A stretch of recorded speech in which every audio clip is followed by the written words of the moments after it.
Bonsoir, Madame Lia. Alors, Bonsoir, nous allons commencer notre live. Mais bien avant, comme j'ai mentionné un peu plus tôt dans l'introduction, ce temps est vraiment un temps de, on va dire, un rassemblement d'enfants de Dieu. Alors, nous ne pouvons pas nous permettre de commencer sans inviter donc la présence du Saint-Esprit. Je vais donc me permettre de faire une brève prière avant de donner la parole à notre invité de ce soir. Donc, nous allons prier. Père éternel, Dieu Tout-Puissant, nous te disons merci encore pour cette occasion que tu nous donnes de nous rassembler ce soir pour parler autour de thématiques essentielles, importantes et que parfois nous mettions de côté. Saint-Esprit, nous prions que tu disposes nos cœurs, tu donnes à chacun d'entre nous l'intelligence nécessaire afin de parfaitement libérer ou encore délivrer le message que tu as pour quelqu'un connecté ici ce soir. Utilise-nous comme des canaux, comme des vases afin que toi seul sois glorifié à l'issue de ce live. Nous te rendons toute la gloire, nous te rendons tout l'honneur dans le nom puissant de Jésus-Christ. L'avons ici prié et demandé, nous déclarons. Amen. Amen. Alors, je suis un peu gênée parce que normalement, Madame Lia, on ne la présente plus. Quand j'ai publié, beaucoup de gens disent « Ah, je l'aime beaucoup, je suis admirative, elle est trop incroyable et tout ça. » Je me dis « Bon, qu'est-ce que j'aurais à dire? Je ne sais pas trop. Je ne sais vraiment pas trop, mais je pense que la meilleure personne qui saura vous présenter, c'est vous-même. Donc, simplement, ce que moi j'aimerais dire, c'est vraiment déjà de saluer tous ceux qui sont connectés ici. Merci à vous qui partagez ce live. C'est vraiment pour moi une grande joie de vous recevoir, Madame Dia. C'est vrai que j'ai commencé à vous écrire depuis un bon moment. Et C'est un plaisir. Et pour même te dire, je ne sais pas si on peut se tutoyer, bien sûr. et la première personne avec qui je fais un retour sur ce livre depuis qu'il est sorti, alors que en fait j'ai reçu tout plein d'invitations, hein. On m'a invité dans des podcasts, des fois même dans certaines villes pour faire des retours sur le livre. À chaque fois, bon après pour des raisons aussi personnelles, je n'ai jamais dit oui. Et après quand j'ai dit oui à ton invitation, c'est là que je me suis rendu compte, mais en fait c'est la première fois que je vais faire un retour sur ce livre, en tout cas de façon publique. Donc c'est un honneur pour toutes les deux, si je peux me permettre de dire ça comme ça, et bien sûr que toute la gloire revienne au Seigneur. Wow, merci beaucoup. Oh, je suis vraiment, je suis vraiment dans tous les états. Je me disais vraiment que je pensais pas que j'étais la première, mais je suis vraiment honorée. Merci beaucoup, Madame Hubert. Yes. Merci beaucoup. Alors, en tout cas, moi, je vais vous donner la parole. Je vais vous demander donc de vous présenter à nos chers participants qui, ceux pour ceux surtout qui ne vous connaissent pas encore, qui est Lia. Alors, qui est Lia? Donc, de mon prénom de naissance, en tout cas, je m'appelle Ornella. Et Lia, c'est un peu mon nom d'auteur ou mon nom des réseaux sociaux. Donc, c'est le nom sur lequel on me trouve facilement sur les réseaux sociaux, de par le livre ou les livres que j'ai écrits aujourd'hui. Je suis congolaise, française, donc je réside en France. Je suis mariée, je suis, en tout cas dans mon travail habituel, chargée de mission dans tout ce qui est SI, contrôle de gestion et autres, audit, contrôle de gestion. Et à côté de ça, je suis wedding planner et aussi récemment auteur donc de 2 livres. Voilà, donc le tout premier qui est sorti il y a 1 an, À la poursuite du bonheur, et le second qui est sorti il y a à peu près 6 mois, qui est Se marier, c'est renoncer. Voilà. Très bien. C'est qui certain, c'est très bien. Toi, je me procurerai aussi le deuxième livre parce que le thème du mariage m'intéresse énormément. En tout cas, merci beaucoup pour votre présentation. Vous l'avez tous vu, Madame Lia. Moi, j'ai dit sur mon statut WhatsApp, c'est une invitée caviar. C'est pas n'importe qui. Donc, en tout cas, soyons prêts parce que ce qui va être dit ce soir est exclusif. Alors, Madame Lia, c'est une question que tous, enfin, c'est quelque chose que tous nous recherchons, tous nous aspirons au bonheur, et vous avez écrit à la poursuite du bonheur. Moi, je me serais dit à la découverte, peut-être, ou bien à la quête, mais pourquoi la poursuite du bonheur? Pourquoi vous avez écrit un livre? Parce qu'il est très, je l'ai lu, il est très introspectif. Il y a vraiment, vous dévoilez en réalité. Vous parlez de votre vie, vous parlez de votre parcours, vous parlez de vos combats, de vos défaites aussi dans certains passages, de vos tristesses les plus intimes. Et pourquoi vous avez choisi d'écrire à la sortie du bonheur? Alors ça, c'est une très bonne question. Voilà.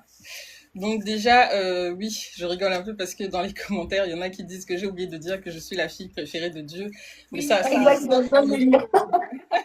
vous voyez que sans même le dire, vous-même vous le dites. Donc voilà, il n'y a plus de débat là-dessus. Voilà, donc au-delà de tout ce que je suis, c'est vrai que le plus beau et le plus grand des statuts que j'ai, c'est que je suis enfant de Dieu. Et ça, c'est une grâce. Donc voilà. Alors, pourquoi la poursuite du bonheur? Très très bonne question. Déjà, le titre à la poursuite du bonheur même, je l'ai reçu du Seigneur. Voilà, donc je l'ai reçu du Seigneur. C'était entre 2018 et 2019 à peu près. Et je me souviens que j'avais mon ordinateur et j'avais écrit livre à la poursuite du bonheur. Je ne savais pas ce que c'était, je ne savais pas de quoi ça devait parler, je ne savais même pas que limite que je devais écrire un livre. Donc j'ai juste marqué livre à la poursuite du bonheur quelque part comme ça, c'est dans mes notes. En 2018, je l'avais reçu. Et puis, bah, en 2025, voilà, comme je l'explique dans le livre, je passe par des temps forcément difficiles. Voilà, je passe par des temps vraiment difficiles. Et puis, comme on dit dans la vie, il faut parfois toucher le fond, si je peux me permettre de dire ça comme ça, pour essayer de se retrouver, pour se poser les bonnes questions et de faire une belle introspection finalement de sa propre vie. Et ce qui s'est passé, c'est que quand je parle de période difficile, c'était vraiment, c'était en rapport avec la maladie. Donc j'étais vraiment, je vais pas dire en passe de mourir, mais voilà, j'étais quand même en urgence vitale, on va dire ça comme ça. Et chaque jour, je dormais, je me réveillais avec, pas cette angoisse, mais oui, presque la pensée de me dire que bah, si ça se trouve, c'est aujourd'hui, si ça se trouve, c'est demain. Et en fait, quand vous êtes confronté, c'est-à-dire que c'est une notion hein, qu'on peut savoir tous, on va tous partir un jour, ça c'est pas, on n'a pas besoin d'être prophète, tout le monde quittera cette terre un jour.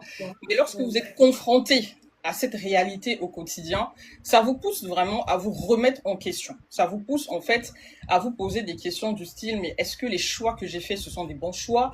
Et j'ai commencé en fait à penser limite à tout ça et à me dire mais en fait la question qui a été vraiment le déclic de ce livre c'est si je quitte cette terre un jour ou si je quitte parce que l'année dernière c'était ça, si je quitte la terre demain, qu'est-ce que les gens diront de moi?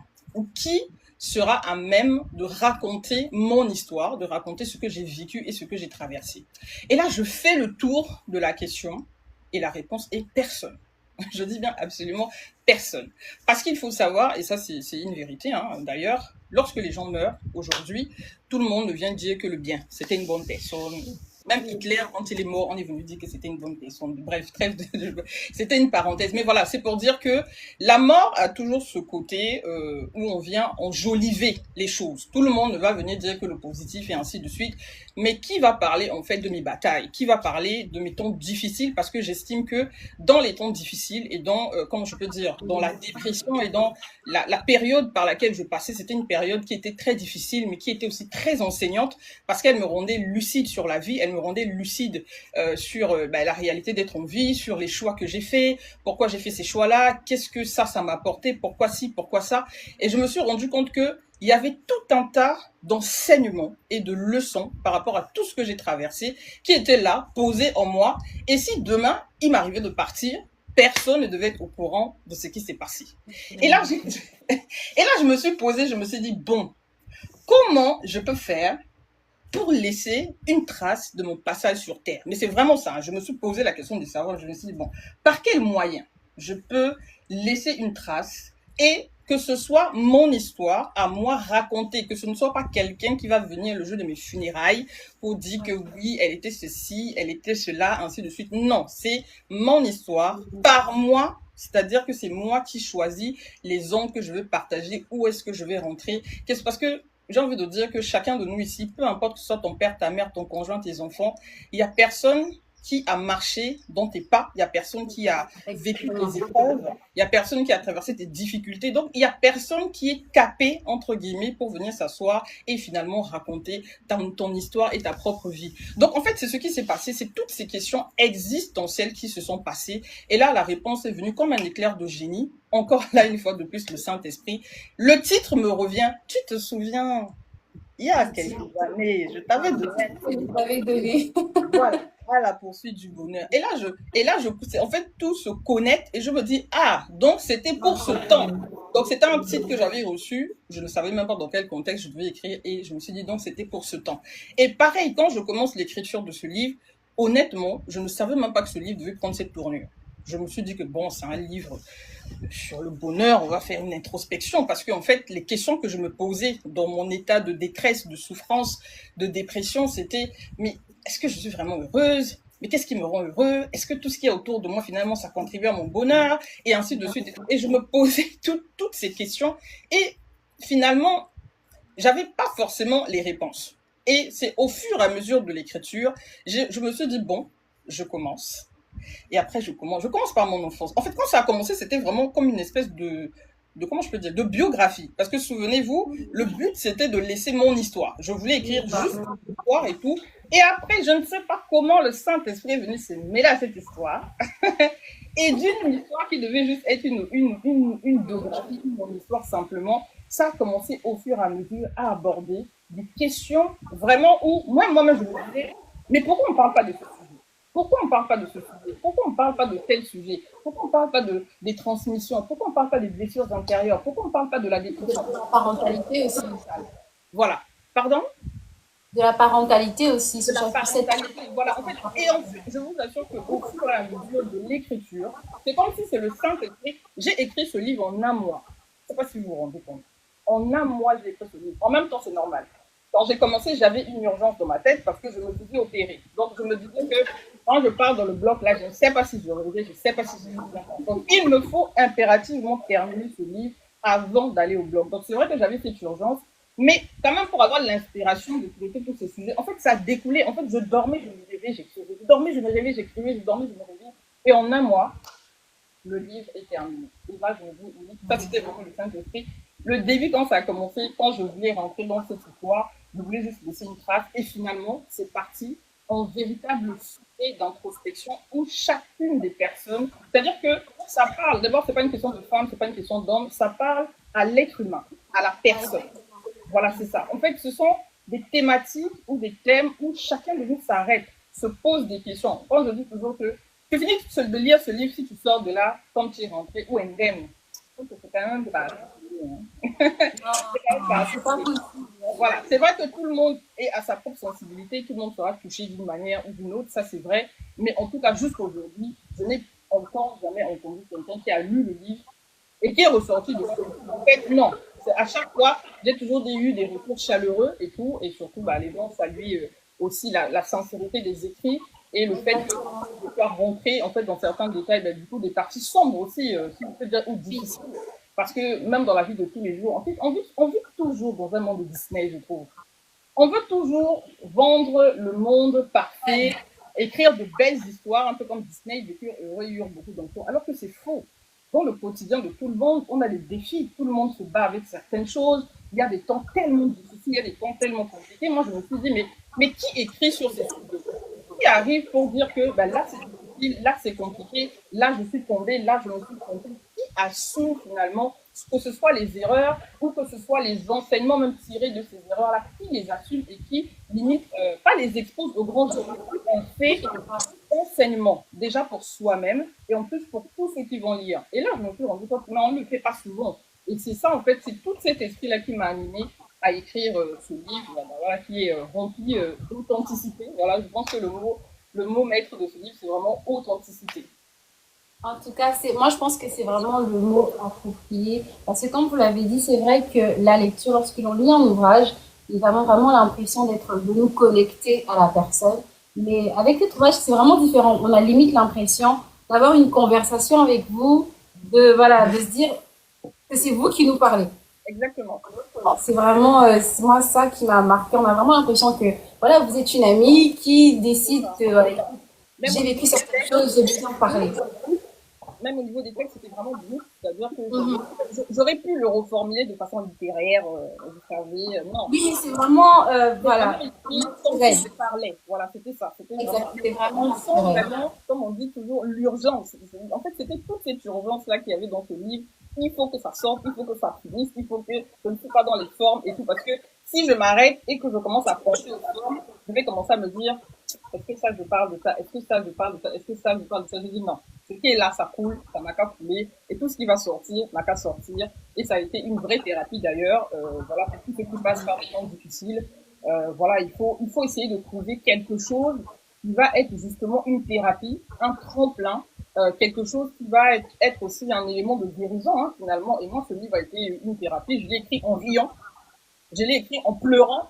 Il y a des parties, j'écrivais, je rigolais, je me rendais pas compte toute seule dans ma chambre, surtout quand je parlais de la colonie de vacances, mais je rigolais, Oui, la colonie des vacances. je plongeais dans des souvenirs, je commençais à chanter des chansons, ça me rappelait des choses et tout, et il y a des parties difficiles, j'écrivais en pleurant, et c'est une véritable thérapie, l'écriture. Pour d'autres, ça sera peut-être autre chose, mais en tout cas, quand on passe par les temps difficiles, il faut vraiment trouver quelque chose qui va devenir être vraiment une véritable thérapie et nous aider à sortir de cette phase ou de ce temps difficile. En tout cas, merci beaucoup, Madame Dia. Pour la prochaine question, j'aimerais lire vraiment une ligne de votre du livre. Il est dans cette ligne, elle est à la page 28. Vous écrivez: il arrive que le chemin parcouru on dise bien plus lent sur nous que la destination atteinte. Oui. Et poursuivant en disant: le vrai trésor parfois se cache dans le voyage. Yes. Voilà. D'où à la poursuite du bonheur, parce qu'en fait, c'est pas quelque chose qu'on acquiert vraiment, c'est un voyage constant. Et on est transformé en fait tout au long du voyage. C'est pas à la fin, mais c'est pendant le voyage que réellement la transformation, elle s'opère. Et surtout même dans la vie de tous les jours, en fait, chacun de nous, si on te voit, par exemple, on va dire, ah oui, c'est un symbole, aujourd'hui elle anime une émission, peut-être qu'elle a réussi dans ce qu'elle veut faire, mais personne ne va s'attarder sur comment tu as fait pour arriver jusque-là. Et c'est souvent les questions qu'on ne se pose pas en fait. Et même en termes, que ce soit en termes de réussite, que ce soit en termes d'influence, que peu importe les personnes qu'on voit sur les réseaux sociaux qu'on admire, on est toujours en train d'attendre la finalité, la fin du voyage, là où on arrive, tout est beau, tout est rose. Mais en fait, derrière, il y a un parcours. Et très souvent, si on te montre le parcours, tu ne voudras même pas emprunter le même parcours. Mais c'est toi qui dis même prière. Ah, même prière qu'un tel. Oh Seigneur, moi je veux ça. Est-ce que tu sais par quoi la personne est passée? Tu sais ce qu'il a traversé? Assure-toi d'abord de connaître le cheminement avant de, entre guillemets, de voir. Donc, des fois, ça ne sert à rien d'aller chercher midi à 14 heures. Concentre-toi sur ton propre parcours et puis demande au Seigneur de te guider dans tes propres difficultés parce que des fois, tu penses que c'est trop difficile à ton niveau, mais parfois à côté, c'est pire. Voilà. C'est exactement ça. Et donc, ma prochaine question pour vous, je reviens encore avec le vouvoiement. C'est un tic. Ma prochaine question est, selon vous, la plus grande confusion que la société, quelle est la plus grande confusion que la société entretient autour du bonheur? Alors, cette question m'a fait réfléchir. Je me suis déjà, j'aimerais dire que je n'ai absolument pas une science infuse. Voilà. Donc, je ne sais pas tout. Donc, et ce que je dis, forcément, n'engage que moi. Voilà. Alors, à mon niveau, si je peux répondre à cette question, je dirais la plus grosse des confusions, parce que je ne peux pas en citer plusieurs, parce que la question c'est quelle est là. Moi, je dirais que c'est vraiment la culture du paraître. Voilà. La culture du paraître où on paraît heureux. Je pense que sur les réseaux, dans la vie de tous les jours, tout le monde paraît bien. Moi, si tu me vois comme ça, là, vraiment, tu peux penser que ma vie dose. Vraiment. Tu peux garer la Lamborghini dehors. Tu peux penser que je voyage en jet privé. En fait, c'est ça. Voilà, c'est ça, c'est le paraître. On vit tous dans une culture de paraître. Et le monde, en fait, et les réseaux sociaux, d'ailleurs, qui est une vitrine qui contribue très bien à cela, en fait, nous emmène toujours à paraître heureux plutôt qu'à véritablement l'être. En fait, c'est ça. Donc, c'est vraiment ce paradoxe où sur les réseaux sociaux, tout le monde est bien, tout le monde est foutu, tout le monde part en vacances. Alors que quand on éteint les caméras, quand il n'y a plus personne, les gens pleurent derrière les portes. Dans les mariages, il y a des coups, il y a des blessures. Les enfants sont en fait, il y a beaucoup de choses et ce sont justement ces sujets qu'on ne veut pas remonter à la surface en fait. C'est-à-dire que le monde d'aujourd'hui, on aime le divertissement. Alors là, vraiment, j'ai jamais vu un monde qui aime le divertissement comme notre monde. C'est-à-dire que quand c'est des sujets de divertissement, les gags, les trucs ceci, les challenges, les mots pacho, les quoi, oh là là, là, alors là, au niveau même de la culture de nos pays, oui, on arrive à s'associer pour organiser des concours, oui, pour faire des danses et ainsi de suite. Ce n'est pas mauvais. Il est bien de se divertir parce que déjà dans la vie, il y a trop de problèmes dans la vie. C'est important le divertissement. Mais il ne faut pas que le divertissement vienne prendre une place centrale alors qu'aujourd'hui, les jeunes souffrent. Alors que des personnes passent par des situations où ils sont en dépression. Les sujets comme la santé mentale, c'est des sujets il y a quelques années. Va voir ton père ou ta mère. Moi, si je vais voir ma mère et que je lui parle de santé mentale, elle va me dire santé mon quoi? Voilà. Quoi? C'est ça. Elle va me dire santé mon quoi? Voilà. Vous voyez que ce sont des choses, il y a quelques années, on n'en parlait jamais. C'était pas des sujets qui étaient, alors que eux-mêmes, ils vivaient aussi avec ces problèmes sans en être conscients. Tu vois ce que je veux te dire? Et aujourd'hui, malheureusement, dans la société, on cultive encore plus cette culture du paraître. Il est difficile, par exemple, de venir s'asseoir, que ce soit ici en ligne ou dans une salle de réunion, et de venir s'asseoir et de dire clairement, en ce moment, c'est difficile. En ce moment, je passe par les temps difficiles. En ce moment, j'ai besoin d'aide, ainsi de suite. En fait, c'est tout. C'est quelque chose qu'on a tellement, je ne vais pas dire diabolisé, mais en fait, on nous a dit déjà, il faut savoir que Black women are, en fait, les femmes noires sont fortes. Voilà. Tout ce qui est noir, c'est we are strong. Voilà, c'est la culture des honneurs, des strong, des je ne sais pas quoi, et ainsi de suite. On ne pleure pas. On ne pleure pas, voilà, on ne montre pas ses émotions, et ainsi de suite, et tout, et tout. Mais tout ça là, c'est faux.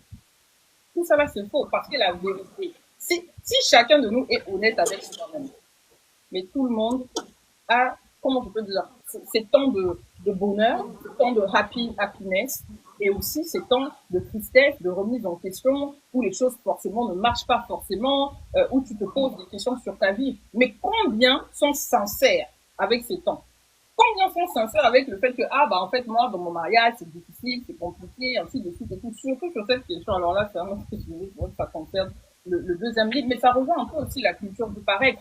Si je prends rien que l'exemple sur le mariage, aujourd'hui, le mariage se résume à le couple goal.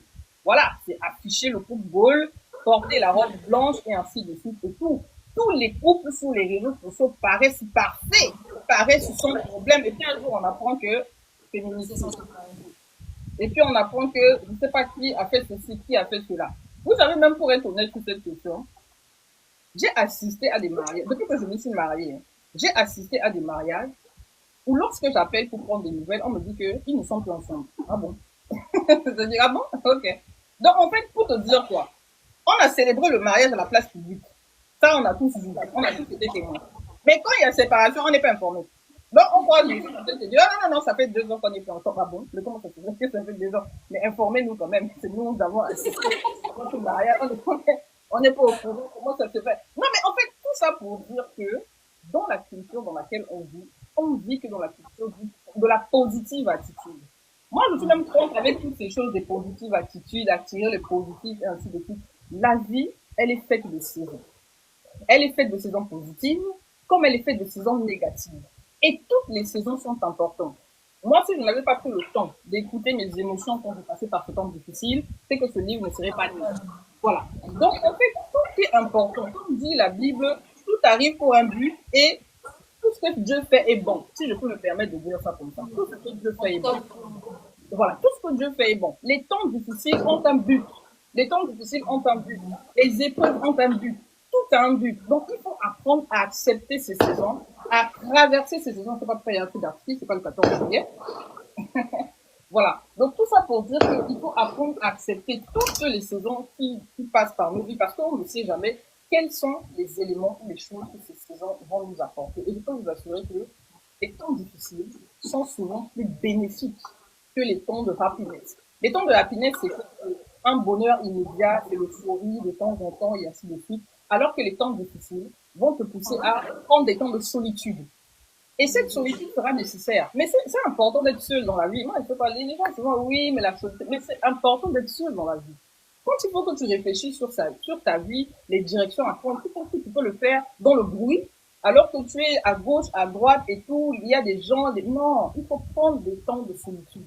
Il faut accepter toutes ces saisons, parce que toutes ces saisons sont bénéfiques. Et Dieu sait pourquoi il nous fait passer, que ce soit par les temps positifs et même par les temps négatifs. Donc, vraiment, le seul, voilà, pour terminer sur cette question, le conseil que je peux vraiment nous apporter à chacun de nous, c'est de sortir de la culture du pareil et d'apprendre à dire quand ça ne va pas. Quand ça ne va pas, il faut dire que ça ne va pas. Tu n'es pas obligé de venir le crier sur la place publique, mais tu as un cercle privé, tu as de la famille, tu as des personnes de confiance à qui tu peux te confier. Et même si tu n'as personne, tu as le Seigneur à qui tu peux te confier. Voilà. Merci, merci beaucoup. En tout cas, il y a quelqu'un qui a dit, c'est LG Lulu, qui dit Merci beaucoup. Au moins quelqu'un qui dit haut ce que les autres disent pas. En tout cas, s'il y a quelque chose, moi, qui m'a frappé avec Madame Lia, c'est qu'elle dit haut, justement, les choses que tout le monde dit tout bas. Donc, J'aime vous la serez, vérité comme mon père. vous D'ailleurs, serez vraiment choqués ce soir. la vérité m'a souvent valu beaucoup de problèmes. Mais Elle, j'aime elle la dit les vérité. choses. Alors, vous avez parlé de ça. Je vous vois encore, en tout cas. Ça me fait bizarre de dire tu as parlé de ça. En tout cas, alors, tu as parlé de blessures émotionnelles, de santé émotionnelle pendant, alors que tu répondais à la précédente question. Mais Mhm, ma prochaine question va encore dans ce sens-là. mhm, La suivante. Très souvent, la gestion des émotions, elle est méprisée. Il y a mhm, un quête du bonheur. Je vais prendre un exemple. Il y a ces personnes-là qui, lorsqu'ils étaient jeunes, ont été victimes d'humiliation en milieu scolaire ou parfois au sein des familles. Ce qui fait qu'ils ont comme cette rage de réussir. Mais pas pour réussir parce qu'ils l'a fait vraiment pour être épanouis, mais réussir pour prouver qu'eux aussi pouvaient faire quelque chose. mhm.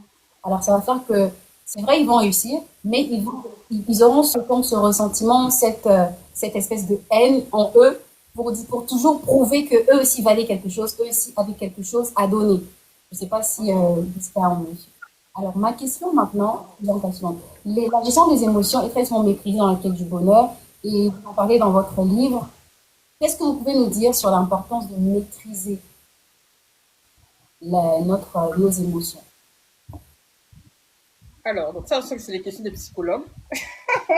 Voilà. Donc, je vais essayer par l'aide du film d'esprit, voilà, d'apporter des éléments de réponse par Moi, rapport à je la ça. pose parce que vous en avez parlé vraiment, même par rapport à vous, dans le livre, au niveau de l'hypersensibilité. Et vous avez expliqué, moi personnellement, ça m'a parlé, ça m'a aidé. Je me suis dit, ah ok, maintenant, ça m'a vraiment aidé. Je me suis dit, ça serait bien.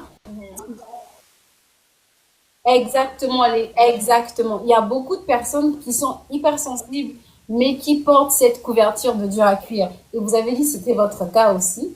On vous dit, mais toi, ça va. Toi, tu n'as pas de problème. Chez toi, tout va bien. Simplement parce que vous affichez toujours cette image de femme forte. C'est ça, Alors, exactement. qu'est-ce que vous pouvez dire à quelqu'un qui a la même attitude? Exactement. Déjà, concernant les émotions, ce que je peux dire, c'est que les émotions sont des indicateurs.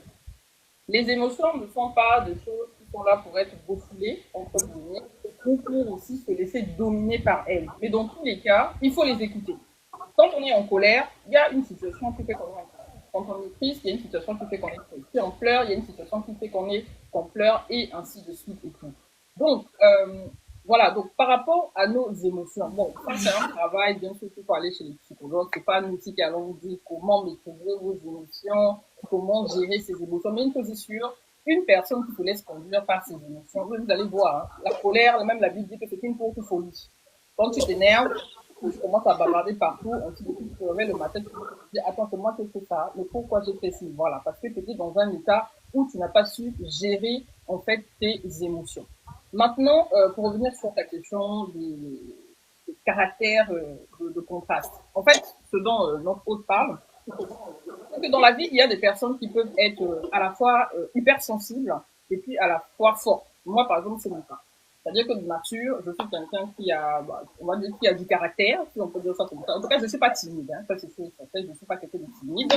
Je ne suis pas quelqu'un d'introverti, de réservé, ainsi de suite. Non, moi, je suis une bavardeuse, je parle. Voilà. Moi, voilà. Le Seigneur m'a donné la bouche pour parler, donc je parle. Voilà. Maintenant, dans cette façon d'être, en fait, les gens vont penser que, en fait, tu es quelqu'un qui, comment je peux dire ça?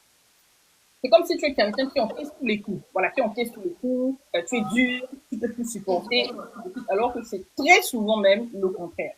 Parce que les gens hypersensibles, justement, sont là pour, ils ont souvent tendance à masquer. Parce qu'en fait, il y a ce côté où, ben, moi, quand je regarde les dramas coréens, je pleure, voilà. C'est ça. Je peux penser, quand je pense à Jésus, je suis émue, voilà, c'est ça, c'est l'amour de ma vie, c'est normal. Dès que je pense à lui comme ça, là, les larmes commencent à monter. Dès que je pense à la nouvelle Jérusalem, ça y est, je suis dans les émotions, voilà. Et puis même mes amis, de manière générale, Pendant qu'il y a un mariage, une amie à moi se marie, bah, moi, je ne peux pas m'empêcher de pleurer. Et puis, bon, on va me dire, ah, Madeleine. Donc, à tout de suite, les gens vont me dire, ah, mais toi, c'est une véritable Madeleine. Ainsi de suite. Donc, c'est-à-dire que, ils voient, ils limitent un côté. Et après, ils se disent, mais comment ça se fait que toi, c'est une Madeleine alors que de base, bah, en fait, si on ne te connaît pas de près, en fait, tu renvoies justement ce caractère-là de femme forte. Ainsi de suite. En fait, comment j'ai réussi à naviguer avec les deux? Bah, en fait, la première des choses, j'ai appris à accepter l'un et l'autre. Voilà. En fait, le truc, c'est que le monde, souvent, va avoir tendance à pointer quelque chose du doigt pour dire que c'est négatif. Si tu es une personne, vous savez, il y a des personnes qui sont à la fois introverties et extraverties. C'est-à-dire qu'ils aiment leur confort. Moi, je suis pareil. Voilà. J'ai un temps d'extravertissement. Autant je bavarde, mais autant je suis quelqu'un qui aime être seul. Parce que j'ai une tête qui réfléchit beaucoup, j'ai beaucoup d'idées qui doivent germer, et j'ai besoin de silence. Voilà. Donc, moi, être dans les milieux, on a tous les bavarder pendant 3 heures. Pardon, être au téléphone, en train de bavarder pendant 3 heures, ça m'embête. Personnellement, vraiment, ça m'embête. Si ce n'est pas ma bestie, ou si ce n'est pas, je sais pas, peut-être ma mère, même, c'est-à-dire que vraiment, quand je vois déjà que ça fait 1 heure que je suis au téléphone, en fait, j'ai l'impression de perdre du temps. Tu vois. Donc, c'est-à-dire que j'ai un quota. J'ai un quota de sociabilité. Et dès que mon quota atteint, je sens que j'ai besoin de me retirer. Voilà, j'ai besoin de me retirer pour aller recharger mon énergie, ou ainsi de suite et tout. Et tu vas voir que dans la vie de tous les jours, les gens vont souvent indexer ça pour dire que, ah ben, un tel n'est pas sociable, ou un tel n'aime pas les gens. En fait, on mélange tout. On va maintenant te dire que, ah non, mais tu n'aimes pas les gens, parce que tu n'aimes pas rester avec les gens. Non, ça n'a absolument rien à voir. Il y a des gens, en fait, qui prennent plaisir à passer 3, 4, 5 heures à discuter. Et qui prennent plaisir à ça. Et puis, il y a d'autres, non, qui ne prennent absolument pas plaisir à faire ça. Donc, c'est-à-dire que chacun de nous doit seulement se connaître. Et par rapport à ça, j'ai envie de te dire que les gens autour de nous ne vont pas forcément l'accepter. Moi, j'ai un mari, c'est tout le contraire de moi. Mon mari est hyper sociable. C'est une hyper sociabilité. Quand il sort, il va à des mariages, et voilà. C'est-à-dire qu'il peut bavarder. C'est-à-dire que des fois, je le vois bavarder 3, 4 heures. Je me dis, comment c'est fait? Mais c'est bien parce que on se comprend. Donc, ça veut dire que, par exemple, même quand on reçoit des gens à la maison, moi, je l'envoie lui. Je sais que lui, il va. Moi, je sais que toi, tu vas les entretenir là-bas pendant longtemps. Moi, je descends peut-être 1 heure ou 2 après, je m'éclipse. Tu vois ce que je dis? Donc, en fait, le Seigneur sait faire les choses. En fait, j'ai appris que, en fait, toutes les choses ne sont pas forcément négatives, même si les gens autour de toi vont te faire des reproches par rapport à ça. On va te dire que oui, tu n'aimes pas les gens, oui, ceci, cela, oui, ceci. Non, en fait, non. Moi, j'ai appris à accepter cela. J'ai appris à accepter le fait que, bah, en fait, j'aime les gens. Moi, j'ai pas un problème avec les gens, mais je suis quelqu'un qui est à la fois introverti et extraverti. J'ai besoin de rester seul. Tout comme j'ai besoin de passer du temps avec les gens, je suis la cheftaine des organisations des événements. J'aime organiser des événements avec mes amis, ainsi de suite et tout. Mais c'est pareil, c'est dans des temps limités. Voilà, c'est dans des temps limités. C'est pas un truc en fait de 7 heures à 7 heures. Non, non, non, non. C'est dans des temps limités parce que voilà. Donc en fait, il faut juste apprendre déjà à se connaître. Il faut apprendre à se connaître. Qu'est-ce que j'ai comme attitude où souvent les gens me font des reproches ou des remarques? Bien. Là, ça c'est la première question. La deuxième question, est-ce que c'est positif ou est-ce que c'est négatif? C'est ça en fait. C'est-à-dire que les gens peuvent dire que quelque chose est mauvais, mais c'est pas forcément mauvais. C'est pas forcément mauvais. Et puis, on est comme on est. Si je peux me permettre de dire ça comme ça. Maintenant, sur certaines choses, on peut faire des efforts. Oui, bon, je sais que bon, si ma batterie sociale est à 1 heure, je peux essayer de pousser un peu à 1 heure et demie, à 2 heures. Mais c'est aussi, comment je peux dire, le job de tes amis, de tes proches, de ta famille aussi, d'apprendre aussi à te connaître. De savoir que, en fait, non, si elle se retire, ce n'est pas parce qu'elle n'aime pas les gens. C'est juste parce que c'est quelqu'un qui a besoin aussi de son temps de rester seul. C'est ça, en fait. En fait, vous savez, les gens aiment souvent qu'on les comprenne. Mais eux, ils ne veulent pas vous comprendre. Ah oui, moi, ça, c'est quelque chose. Ah ouais, ça, c'est le drame de ma vie. Hein. C'est vraiment le drame de ma vie. Alors là, si, mais il y a toujours quelqu'un pour vous dire que oh, on est là ceci, oh, on est là cela, oh, on est là ceci. Mais en fait, des fois, tu restes tu te dis, si vous prenez seulement le temps d'apprendre à connaître aussi l'autre et d'apprendre à dire que non, elle, voilà ce qu'elle aime, voilà ce qu'elle aime, voilà ce qu'elle aime, et que chacun de nous, en fait, s'accorde. C'est-à-dire que chacun de nous fait un pas par rapport à l'autre. Tu vas voir qu'on va vivre tous en harmonie et en équilibre. Mais non, les gens, ils prennent plus de plaisir, comment je peux dire, à critiquer la différence. Voilà, c'est ça. À partir du moment où on est différent des autres, ça y est. En fait, vous allez remarquer tout ça. Hein. Quand vous êtes différent des autres, ça y est, la différence, surtout dans les familles africaines, n'est pas tolérée. Voilà. Moi, je suis quelqu'un, par exemple, moi, j'aime poser les questions. Moi, si je ne comprends pas quelque chose, par exemple, j'arrive, je ne sais pas, je vais au Congo, on a un deuil, j'arrive, on me dit que il faut porter les raffias avec les couleurs, les trucs, je ne sais pas quoi.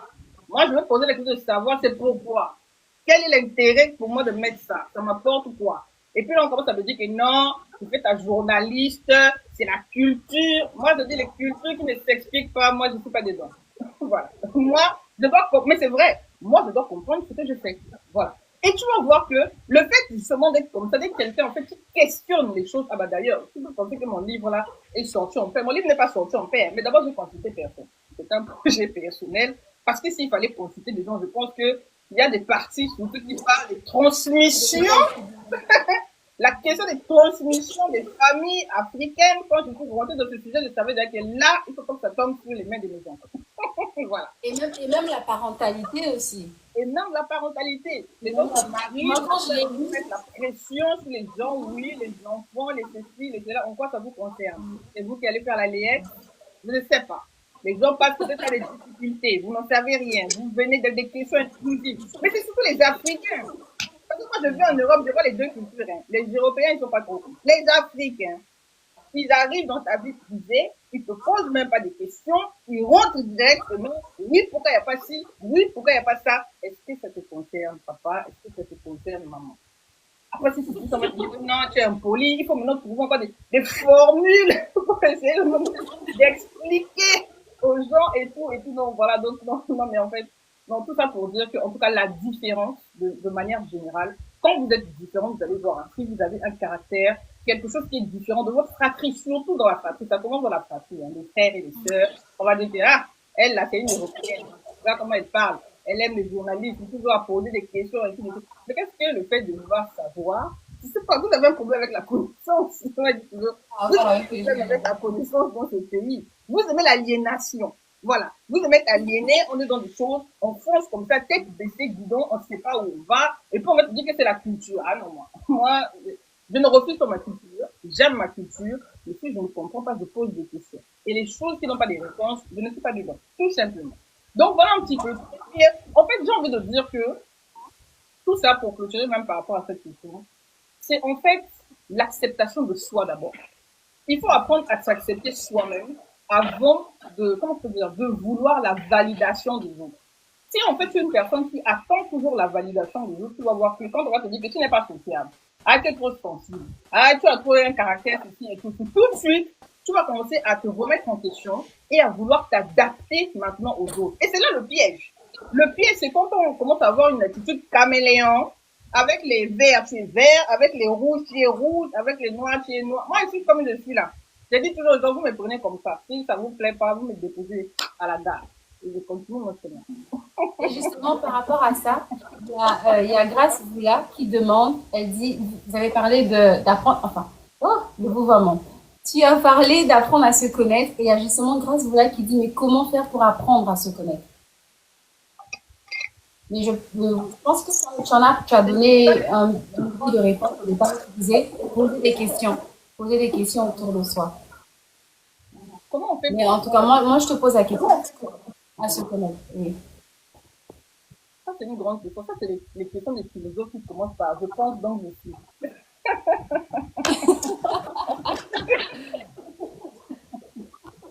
Ah là là. Euh, bon, pour répondre à cette question, comment on peut répondre à cette question? Moi, je dirais que l'une des choses pour apprendre à se connaître, c'est de passer du temps avec soi-même. Voilà, déjà. C'est d'apprendre à avoir du temps seul.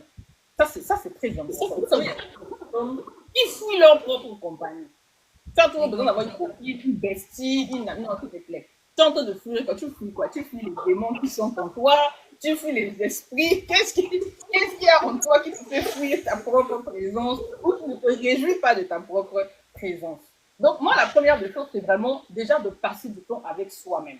Quand tu vas passer du temps avec toi-même, en fait, parce que vous savez, dans la vie, il y a le caractère et il y a les attitudes.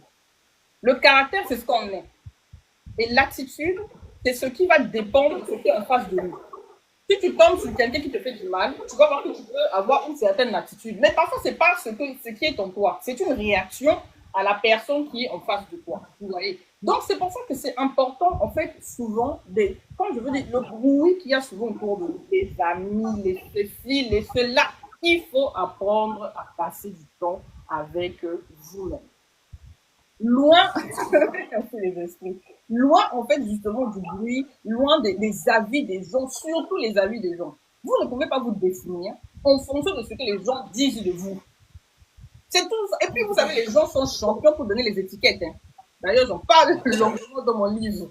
Dans mon livre, on m'a donné les étiquettes quand je grandissais. C'est une fille agitée, c'est une fille ceci, c'est une fille cela. Et en fait, tu grandis avec, toi en tant qu'enfant, on te colle déjà les étiquettes que tu es agitée, tu es bavarde, tu es ceci, tu es cela. En fait, pourquoi vous collez les gens les étiquettes?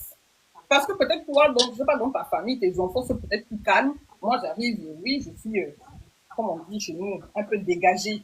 Voilà, moi j'arrive, je suis à l'aise.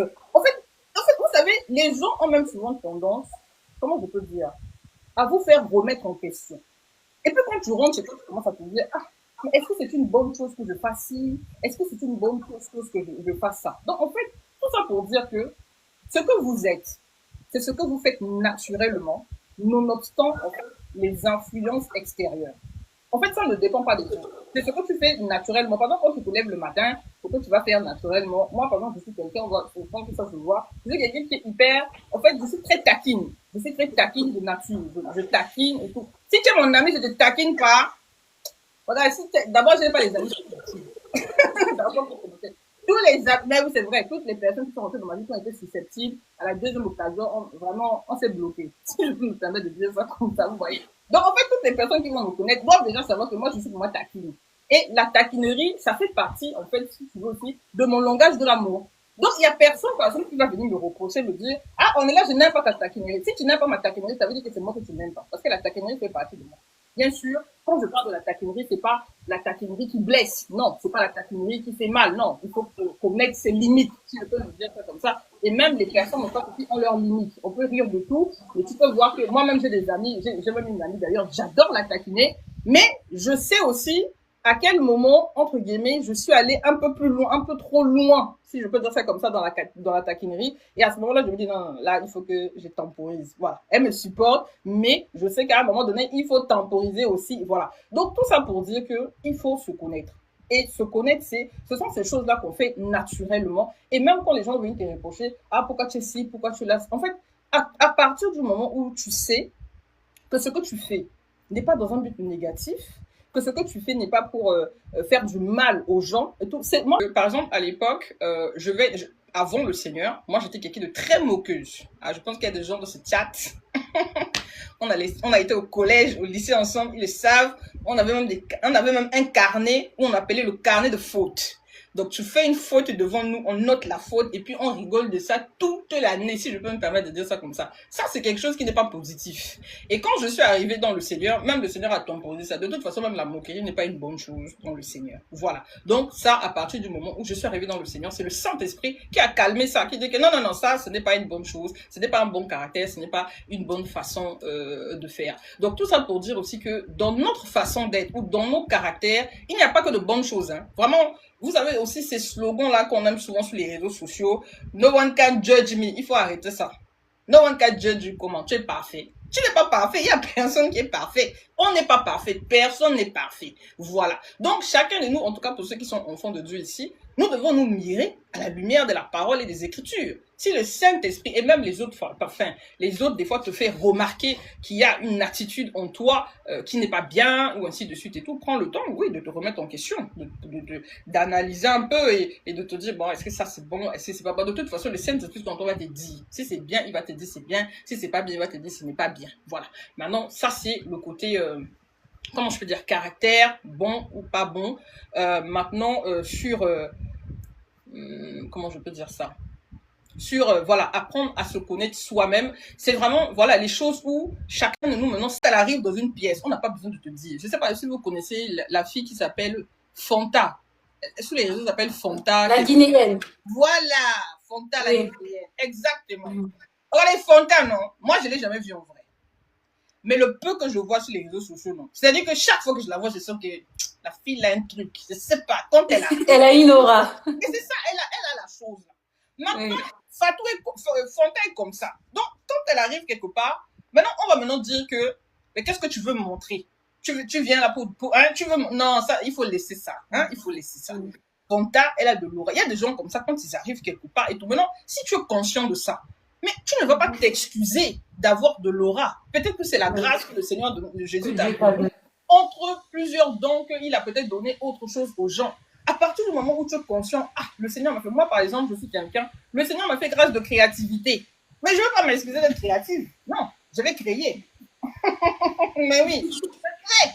Et puis maintenant, il y a des gens, il y a toujours quelqu'un pour dire que, oh non, qu'est-ce qu'elle veut montrer? Non, il faut examiner ton cœur.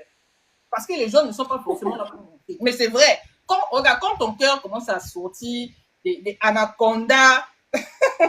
Bon, je pense que c'est une question, je sais pas, elle a pas fini de la poser, Sariana.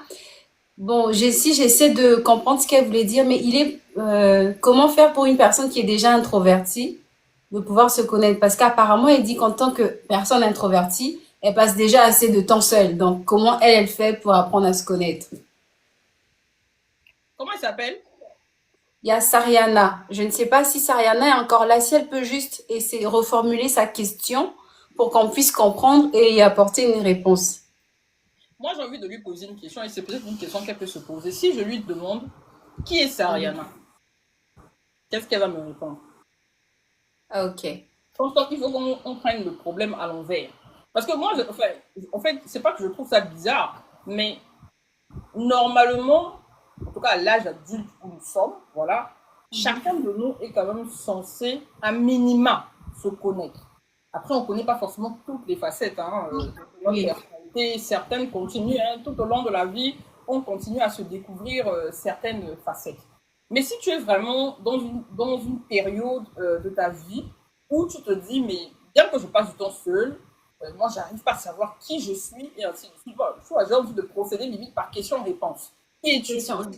Voilà, pose-toi déjà la question. Si je te demande qui es-tu, comment tu peux te définir? Comment tu peux parler de toi? Mais en fait, déjà, comment je peux dire, les premières réponses qui vont sortir instinctivement de toi, ce sera déjà un début en fait à la À la réponse réponse.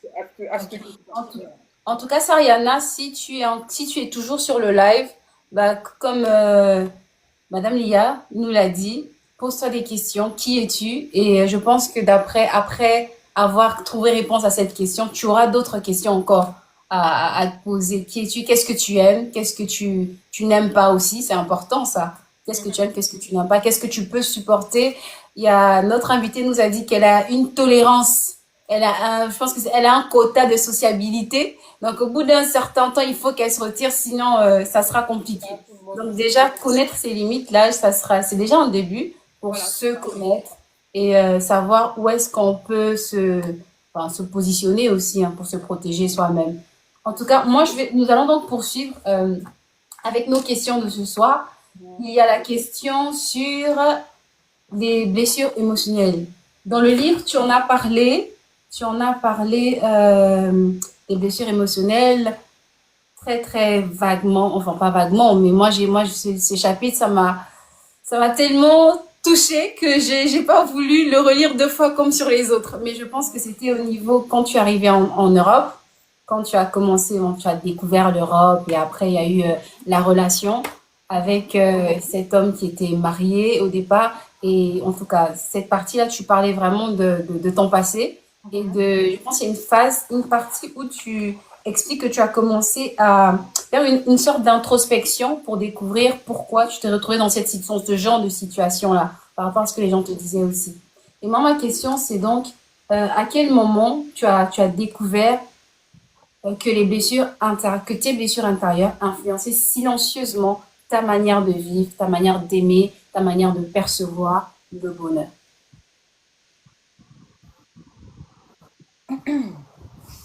Et avant que tu ne répondes, il y a quelqu'un qui veut savoir si tu es déjà marié. Oui, notre invitée est très bien mariée. Elle n'est plus un cœur à prendre. Tu peux poursuivre. Oui. Voilà, donc comment les blessures intérieures influencent ou ont influencé, enfin, influencent, parce que je pense qu'en ce qui me concerne, tout est expliqué dans le livre, pour parler voilà, à notre auditoire, les personnes qui sont là et comment ils peuvent aussi évoluer par rapport à ça. En fait, tout dépend des blessures. Je vais prendre un exemple simple et je pense que c'est un exemple qui peut s'adapter à d'autres blessures et comment ça évolue en fait. Si je prends la blessure du rejet, oui. Par exemple, j'ai été quelqu'un qui a été victime du rejet à cause du harcèlement scolaire. Voilà. Donc, c'est quelque chose même que je ne savais pas, vraiment. D'abord, on ne même pas les mots sur harcèlement scolaire. Voilà. Voilà. Non, en Afrique, on a trop de travail. Et nous, on considère ça normal. Vraiment, parenthèse fermée. Voilà. Donc, voilà, j'ai vécu ça. Et après, en grandissant, je me suis rendu compte que, en fait, j'étais quelqu'un qui... Vous savez, les personnes qui disent souvent, moi, si tu me fais... en gros, si tu me fais une trace, c'est terminé. Je me retire. Ou, voilà, en gros, à la première erreur, je me barre. Voilà. Vous savez, les relations humaines, voilà, les relations humaines, tu vois comme ça, on va en parler. En relation. On va en parler. En relation, je dis comme ça. Voilà, on va en parler. Parce que ça vient de quelque part. Voilà. Bon, déjà, dans les relations humaines de manière générale, qui est parfait? Est-ce que toi qui es là, ma chère hôte, toi là où tu es, en termes d'erreur, tu ne fais qu'une erreur avec peut-être la même personne. Est-ce que tu ne peux faire pardon tout au long de ta vie, tu ne fais qu'une seule erreur? Mais à quel moment nous on se place maître et juge pour dire que moi je ne tolère qu'une seule erreur de la part de la personne. Dès que l'erreur arrive, ça y est, c'est terminé. En fait, non. Cette attitude est précisément en fait, c'est souvent, comment je peux dire, la conséquence d'une blessure. En l'occurrence, par exemple, le rejet. Comme tu as peur d'être rejeté et tu as peur de, comment je peux dire, de subir encore cette douleur, en fait, ce que tu veux, en fait, limite, tu cherches une excuse, une parade. Dès que l'excuse se présente, tu sautes dedans à pieds joints pour dire que non, non, non, non, non, moi je ne veux plus. Non, en fait, tu es en train de fuir. Tu es en train de fuir. En fait, tu anticipes forcément. Tu es en train d'anticiper. Exactement. En fait, que non, non, non, cette chose-là va m'emmener à tel endroit, telle chose, tel endroit. Moi, la deuxième des choses que, par exemple, le rejet comment je dis, a formaté mon cerveau, c'est aussi la surinterprétation. Ah, moi, je suis quelqu'un, même mon mari me dit ça comme ça, mais dès qu'il dit quelque chose, oui, tu penses ça. Il dit, mais attends, ce n'est même pas encore fini de parler que tu commences déjà à accuser mes pensées, tu vois. Donc, en fait tu surinterprètes tout. C'est-à-dire que même quelqu'un dit quelque chose, parfois il n'a pas dit dans un mauvais sens, mais ça va réveiller un anaconda qui est en train de dormir, là. Dès que l'anaconda, la tête s'est levée, puis tu te dis, ah non, non, non, non, non. C'est comme on m'avait dit là. Donc, il est en train de dire ça. Ça veut dire que. Donc tu as fait la dissertation. Hein. Introduction, développement, conclusion. Tu as fini, tu as terminé le dossier. Tu l'as déjà classé. S'il a dit ça, ça veut dire que moi, à partir de aujourd'hui, cette personne. Écoute, non, non, non. C'est ça tes blessures. Voilà. Non, mais là, je me retrouve là. Je me sens mal. Mais oui. En fait, j'aimerais vous dire, peut-être il y a beaucoup de personnes qui se reconnaissent là-dessus. En fait, ce caractère-là, non. Ce sont vos blessures. Le problème, ce n'est pas les gens, c'est vous. Pour ne pas dire c'est nous, en fait. Et quand tu as identifié ça, il faut avoir l'honnêteté maintenant d'aller farfouiller un peu dans ta vie pour savoir, mais d'où ça vient. Pourquoi je suis quelqu'un qui anticipe tout le temps? Pourquoi je suis quelqu'un? Vous allez voir que même à l'époque, même dans les groupes, c'est-à-dire que j'avais peur d'être dans un groupe, de peur que dès que, par exemple, on ne m'accepte pas ou on me met à côté, je ressens encore justement cette douleur que j'ai ressentie à l'époque de l'école, quand on me mettait en place. En fait, j'anticipe. Je me dis que je n'ai pas envie de ressentir ça, donc je fuis. En fait, et toute ma vie, pas toute ma vie, mais en fait, en grandissant, je me suis rendu compte que je suis comme ça. C'est-à-dire que dès que je vois que, en fait, si moi, si quelqu'un ne m'aime pas, c'est clair. Je change de route. En fait, je dis toujours aux gens, tu es libre de ne pas m'aimer. Je suis aussi libre de ne pas supporter ton manque d'amour. Voilà. Voilà. Je suis libre de ne pas endurer ça. Maintenant, il y a un gars là qui s'appelle Jésus. qui a apparu comme ça avec sa parole. Et puis il te dit, non, non, non, ce n'est pas comme ça que ça se passe ici dans la vie avec Dieu. Je dis comment ça se passe. Non, non, non. Il faut aimer tes ennemis. Hein? Comment ça? Aime tes ennemis. Oui. Fais du bien à ceux qui te font du mal. Oui. Supporter. En fait, c'est là que tu te dis, mais Seigneur, qu'est-ce que tu es en train de me dire là? Donc, en fait, et c'est là que tu te rends compte que finalement, tu es obligé de faire face à ces blessures. Parce qu'en fait, à chaque fois, ça a été une fuite. À chaque fois, en fait, tu fuis. Quand tu es dans la surinterprétation, tu commences à bloquer les gens. Des gens qui aiment dire, oh, moi, j'ai le blocage facile. Maman, tu n'as pas le blocage facile. Tu as les bêtises intérieures. Ce sont tes bêtises intérieures qui parlent. Arrête-moi ça. Les histoires, oh non, moi, j'ai le blocage facile. C'est qui? C'est Rihanna? Voilà. Rihanna, après, va dire ça, on la harcèle partout sur le téléphone. Toi, qui t'harcèle sur le téléphone pour dire que tu as le blocage facile, s'il te plaît, un peu d'humilité, il faut te calmer. Voilà, c'est ça. Donc, en fait, vous voyez, non, tous ces slogans qu'on est venu se fabriquer là, pour dire que non, moi j'ai le blocage facile, oh, moi j'aime être dans mon coin, moi j'évite les amis. Vous savez, il y a des gens comme ça, non, moi j'aime pas avoir trop d'amis, je n'aime pas avoir trop de collègues. Gars, frère, s'il te plaît, va. Si tu va discuter avec les Saint-Esprit, il va te dire que non, en fait, là, c'est le anaconda. C'est le anaconda qui est là. Et justement, je vois une question de Blessed Kitten qui dit comment réagir envers ses proches qui minimisent nos sentiments et nos ressentiments. Ah, en tout cas, vous savez, dans la vie de tous les jours, comme je dis, hein, le plus important, c'est soi-même d'abord. Si vous vivez toujours en fonction de ce que les autres acceptent qui vous êtes, en tout cas, c'est un combat que j'ai arrêté de mener, personnellement. C'est-à-dire que si tu avances dans ta vie, tu estimes que, mais en fait, ce que je dis ou ce que je demande, en fait, il n'y a rien de compliqué. Voilà. Mais les gens vont te dire que non, et tu en fais trop, et ainsi de suite, et tout, ah bon, j'en fais trop, ok, fine, bien. Donc, en fait, le plus important, non, regardez, c'est vous. C'est en fait trouver votre paix et votre équilibre à vous. Et ne pas forcément attendre l'aval des autres ou la validation des autres. Si c'est ok pour vous, c'est ok. Si ce n'est pas ok pour les autres, tant pis pour eux.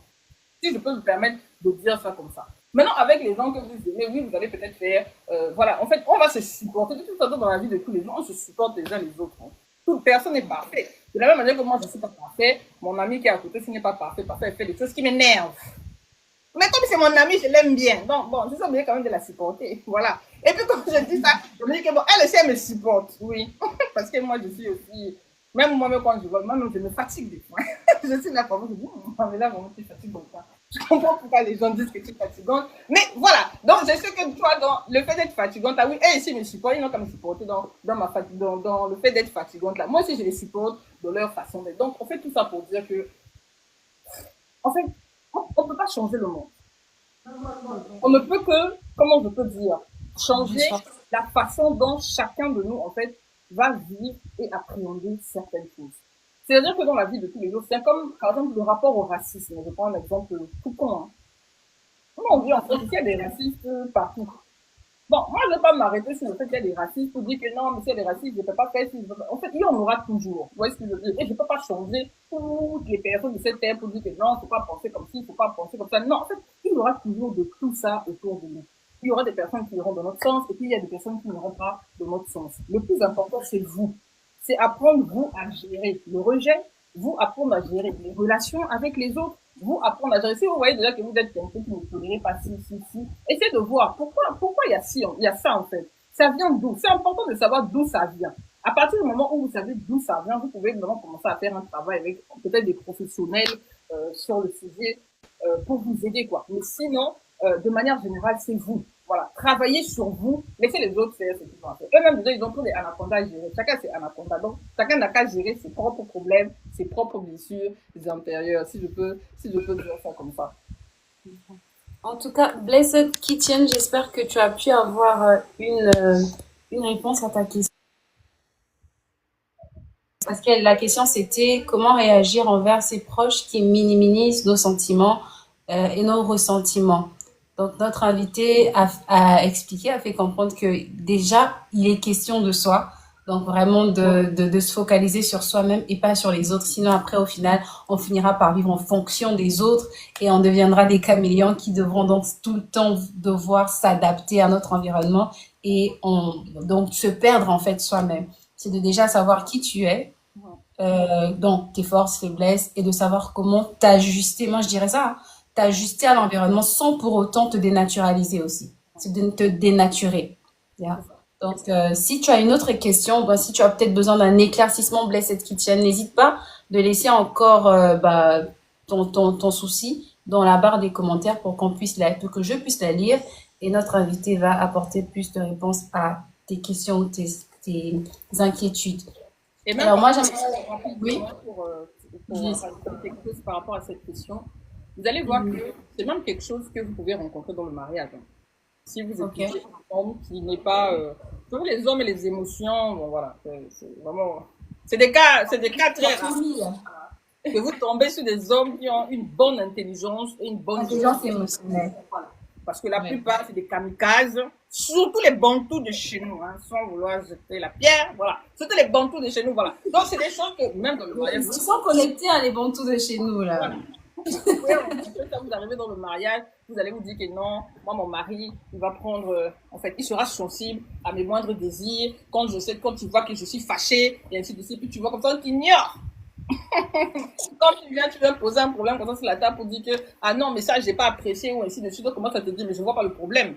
Hein? Quel est le problème, ainsi de suite, et tout. Ben oui, c'est aussi ça à minimiser. Donc, en fait, c'est toi, c'est chacun de nous qui devons, en fait, finalement, apprendre à gérer. Si je peux me permettre de dire ça comme ça. Si tu comptes sur les gens, vraiment, la dépression n'est pas loin. Elle nous guette tous. Je vous dis, surtout dans le mariage, c'est un autre sujet. Donc, voilà tout ça pour dire que le premier travail qu'on fait, c'est sur soi.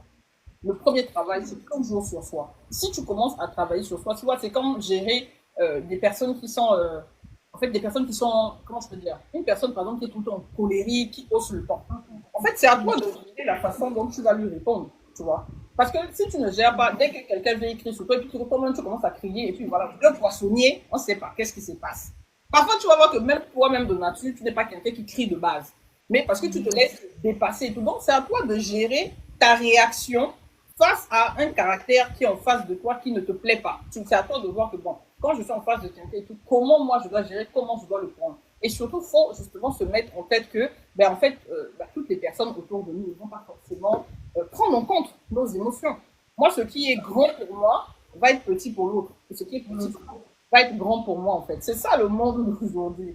Et tu essaies d'expliquer quelque chose qui est énorme comme ça pour toi. Lui, pour lui, c'est fish and chips. Bon, c'est normal. Il va te dire que ce que tu racontes là, je ne vois pas pourquoi tu t'agites, je ne vois pas pourquoi ceci et tout. Et puis ça va te blesser. Tu vas aller à la maison, tu commences à chercher la bière alors que tu avais arrêté de boire. Arrête ça.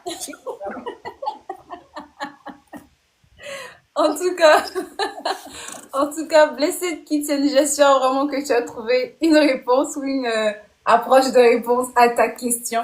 J'aimerais revenir sur un point. C'est vrai que dans le livre, cela est mentionné dans l'épilogue, mais moi, je l'ai souligné, ça m'a parlé.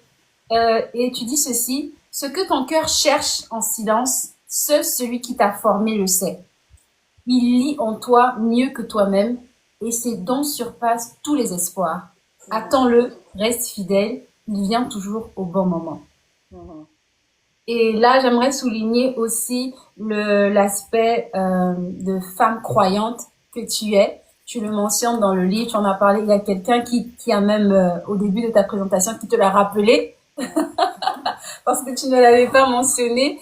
Alors, vraiment, dans tout ton parcours, dans enfin, je vais appeler ça un challenge, ce défi que tu as vécu, quelle a été réellement la place de la foi ou encore le rôle de ta foi, de ta relation personnelle, j'ai envie de souligner, ta relation personnelle avec le Seigneur dans ton parcours. Waouh. Donc là, on arrive vraiment au point culminant du livre. J'essaie d'être sérieuse parce qu'on parle d'un de sujets très très sérieux. Donc, comme je l'expliquais un peu par rapport au livre, le livre est dans une période où il y a une grosse introspection. On se pose la question, mais est-ce que le bonheur finalement c'est le mariage? Est-ce que c'est le travail? Est-ce que c'est les amis? Les enfants. Les enfants et ainsi de suite. En fait, on vit souvent dans une société où on a une espèce de cale, vous avez les cales d'un bateau, et il y a différentes caisses. On entasse des choses, on explique, là, ça c'est le bonheur, ça c'est le bonheur, ça c'est le bonheur. Et puis il y avait tout un tas de caisses là, et moi je me posais la question de savoir, bon, là à l'heure de ma vie, je ne me sens pas heureuse. Mais toutes les caisses là, en fait, elles servent à quoi finalement? Et donc, petit à petit, je me mets à retirer les caisses une à une. Je sors d'abord ça, ça, c'est pas ça, ça, ça. Et quand je finis de vider toute la caisse, et qu'il n'y a plus rien au niveau de la caisse, je me pose la question de savoir qu'est-ce qui reste. Wow. Et quand je me suis posé la question de savoir qu'est-ce qui reste, eh bien, la réponse, c'était ma foi. Ah, vous savez, la foi, c'est vraiment, il ne faut pas que je sois émue, hein, parce que là, on commence à parler de Dieu. Voilà. Voilà, donc il ne me restait que la foi. La foi, à ce moment-là, ça a été la seule chose qui était propre à moi, la seule chose que limite personne ne pouvait m'enlever, parce que même sous le lit de la mort, entre guillemets, je partais, s'il fallait que je partais avec ma foi. Et en fait, finalement, dans tout ce chaos, dans tout ce noir, dans toute cette période difficile, la lumière, pour ne pas dire la seule lumière qu'il y a eu au bout du tunnel, c'était le Seigneur. C'était le Seigneur Jésus. Et c'est là que je me suis rendu compte, mais en fait, le bonheur, là, on le cherche dans beaucoup de choses. On pense que se marier, c'est être heureux. Mais je peux vous assurer que dans la plupart des mariages, sans être prophète, il y a beaucoup de mariages dans lesquels les gens ne sont pas heureux.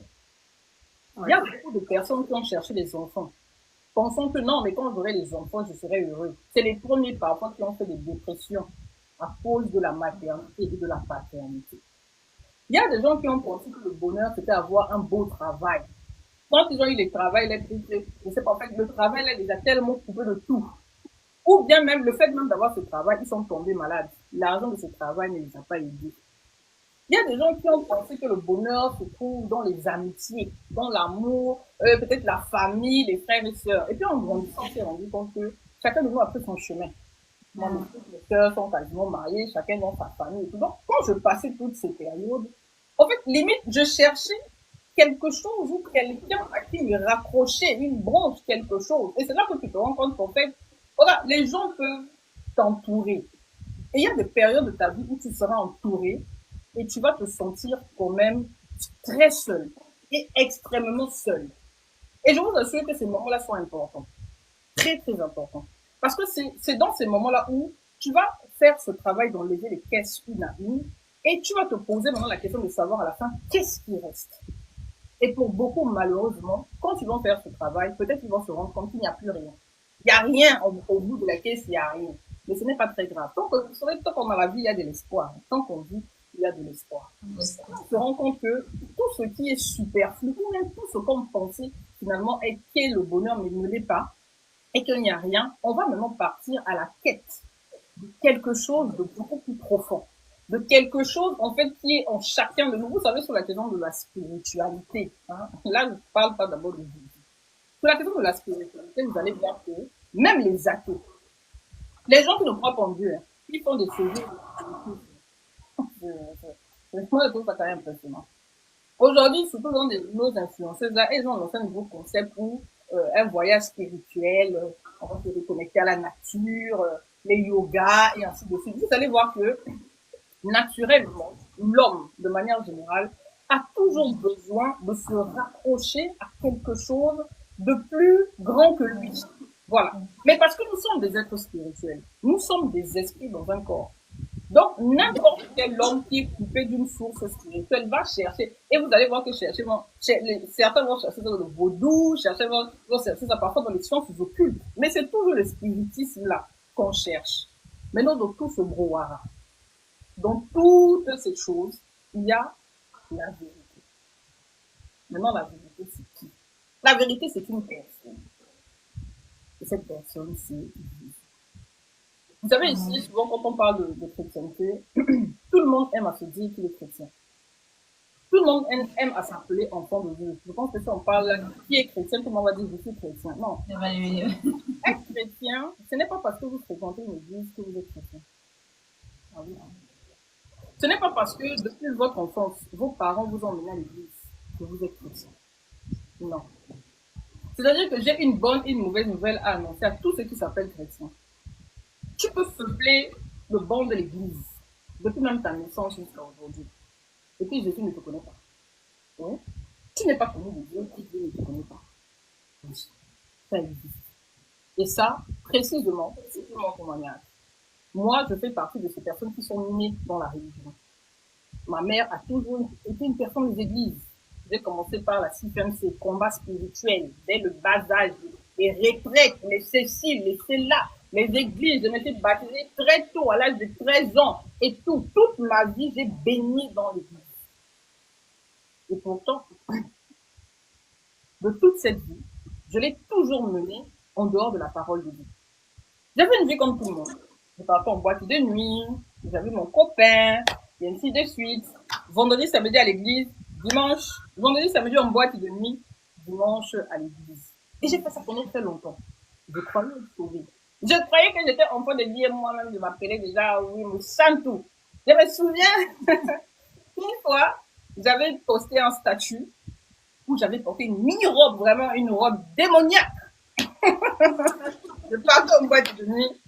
Et puis, il y a un de mes amis avec qui on a été à l'école et qui, lui, était converti avant moi. Il m'a dit que, est-ce que tu penses que la robe que tu as portée, la glorifie Dieu? Bon, là, vraiment, j'aimerais faire une petite parenthèse sur la façon dont on aime évangéliser les gens. Attendez. Quelqu'un qui est dans le monde, qui n'a jamais rencontré le Seigneur, entre guillemets, tu vas lui dire que ta robe là, est-ce que ça glorifie Dieu? Tu penses que ça me parle? Mais ça ne peut pas me parler. Bon, après, lui, il estimait que j'étais chrétienne, puisque justement, je parlais. Donc, en fait, il estimait qu'il parlait à un enfant de Dieu. Mais vous voyez, c'est ça le contraste. Des fois, on peut s'appeler frère. Mais est-ce qu'on est véritablement sauvé? Parce que c'est notre vie qui témoigne que si on est sauvé ou pas sauvé. Et donc, voyez, écoutez maintenant la réponse des religieux. Si vous répondez comme ça veut dire que vous êtes peut-être un religieux. La réponse que je lui ai donnée, c'est, toi, tu penses que tu es plus chrétien que tout le monde. C'est vrai que nous tous sommes chrétiens. Donc, ce que tu me dis là, moi, L'autre réponse, c'est Dieu voit au cœur, pas aux vêtements. ne jugez point. Ah, Ne jugez point, afin que vous ne soyez pas jugés. Bon. Paul disait, suis-je devenu ton ennemi en te disant la vérité? Et donc, pour la faire courte, vraiment, j'évolue comme ça dans cette vie jusqu'au jour où je rencontre le Seigneur. Le jour où j'ai rencontré Jésus,